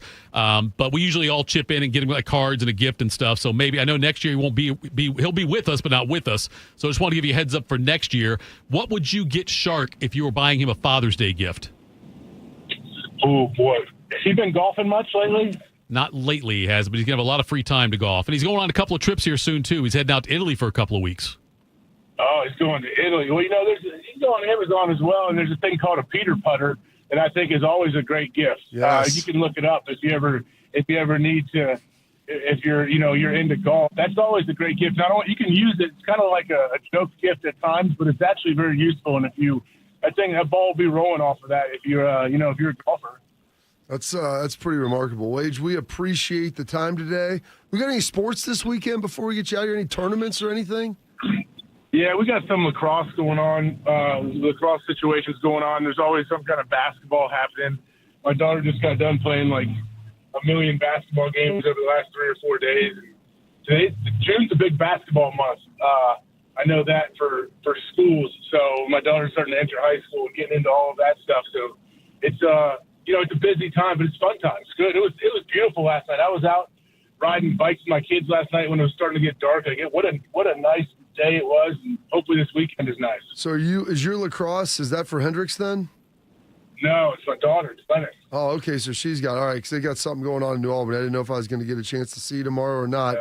But you will enjoy that. Hopefully, Henny had a good time up at Notre Dame. The pictures looked awesome. And enjoy that nice drive on I-70. All right. Appreciate it, guys. Thanks, AJ. Talk to you next week. That was AJ Hawk joining us there. One of the suggestions in the chat is AJ should get Shark some Fix-A-Flat just in case. Idea. Which I don't know if you realize this. I've heard this. The story of AJ is like, I mean, AJ would spend $500 on Fix-A-Flat before he'd buy a new tire. Yeah, that's was driving with both legs. By the way, I forgot to mention this. I went to Mecca Don's premiere of his documentary, the Buckle Up one, last night, and it was it's a really good doc. It's about 49 minutes long. It'll be on his YouTube channel, Mecca Don Music, on Monday. Well done, and it was a lot of fun to watch that. And like we talked about him last week, Bobby, or this week, Latham Ransom. He's in that video a little bit. So is Denzel Burke. Got Urban and Shelley are both in it as well. And you can see about Mecca Don growing up, and some of his life going into that. So really cool. It'll be the book's out too. His Buckle Up book is out as well. You can check that out on Amazon. That was a lot of fun last night being out there, and I bumped into Scooney Penn. A lot of current Buckeyes were out there. I don't recognize them with the helmets on, so I didn't go to approach any of them. But I guess they got called out after the show, and when Mecca was thanking them for coming. So there were a lot of Buckeyes out there watching it as well. So that is it for us. Bobby, enjoy your weekend. Happy Father's Day to you. Happy Father's Day, Shark. Thanks. And we will you too. What are your kids going to do for you, Shark? They got any? Give them a bill for landscaping? They are always good to me. I really have no idea what they're doing for me. That's good. Will you be surprised? Like, will they going to spring something on you think? Or I don't know. Yeah. I really don't know. It's your last Father's Day working, Shark. Oh, okay. Well, unless things go south in retirement, then he may have to come back. I'm not coming back. You're telling me, there's what would happen south that would make me come back to work? I'm not once going I'm to retired. Listen, ask Chris Berman. I'm not trying to throw any of that evil on Jan, but Chris has got $1 million contract. I'm not. That's why I didn't want to say exactly what could happen. There are things that could happen that could put you back at work, isn't there? I suppose. So it wasn't that. So it wasn't completely far. I can't think of any. You could get plucked by internet scam, and they could steal all your retirement. True. Or you could just miss us. That's not going to happen. You're not going to miss us. I'm kidding. I'm going to watch you. I'll be up at 6:01 every morning watching This Date in History. I'll take the under on that one. Thanks so much for everybody tuning in. Thank you on the chat, and have a great weekend, folks. We'll talk to you Monday. Morning Juice. My son Ian was diagnosed with a brain tumor at the age of 16 months. The outlook was pretty rough. I mean, it was, we had no hope until St. Jude rescued us. I mean, they saved him. To this date, we are 12 years into this journey, and from day one, we've never once seen a bill. It gave us the peace of mind to know that we're there with our son, and we're gonna beat cancer together. Now, he is doing really, really well. He's alive because of what St. Jude has done. He's here because of the doctors who came before, their blood, their sweat, their tears, the knowledge accumulated and shared, with everyone else around the world. This is how we get rid of this, how we help kids beat cancer all over. It's the future. Together, we will make cures possible for every child everywhere. Learn more at stjude.org. You know a thing or two about the moments in life that matter. You've seized those moments to embrace joy, accomplish great things, and build meaningful relationships. Is it time now to sit back and reflect on a life well lived? Maybe. Or maybe there's more to be done. In honor of all those we've lost to cancer and those still fighting and thriving, like basketball analyst and cancer champion Dick Vitale. I want to beat cancer. I'm going to beat it. That's no doubt in my mind. I'm going to win this battle. Defeating cancer will take all of us. Join Foundation. V is for victory over cancer. V is for victory over the odds. V is for victory over health disparities, victory over setbacks, victory over the unknown. V is for victory over giving up. Don't give up. Don't ever give up. Donate to the V Foundation to join our team.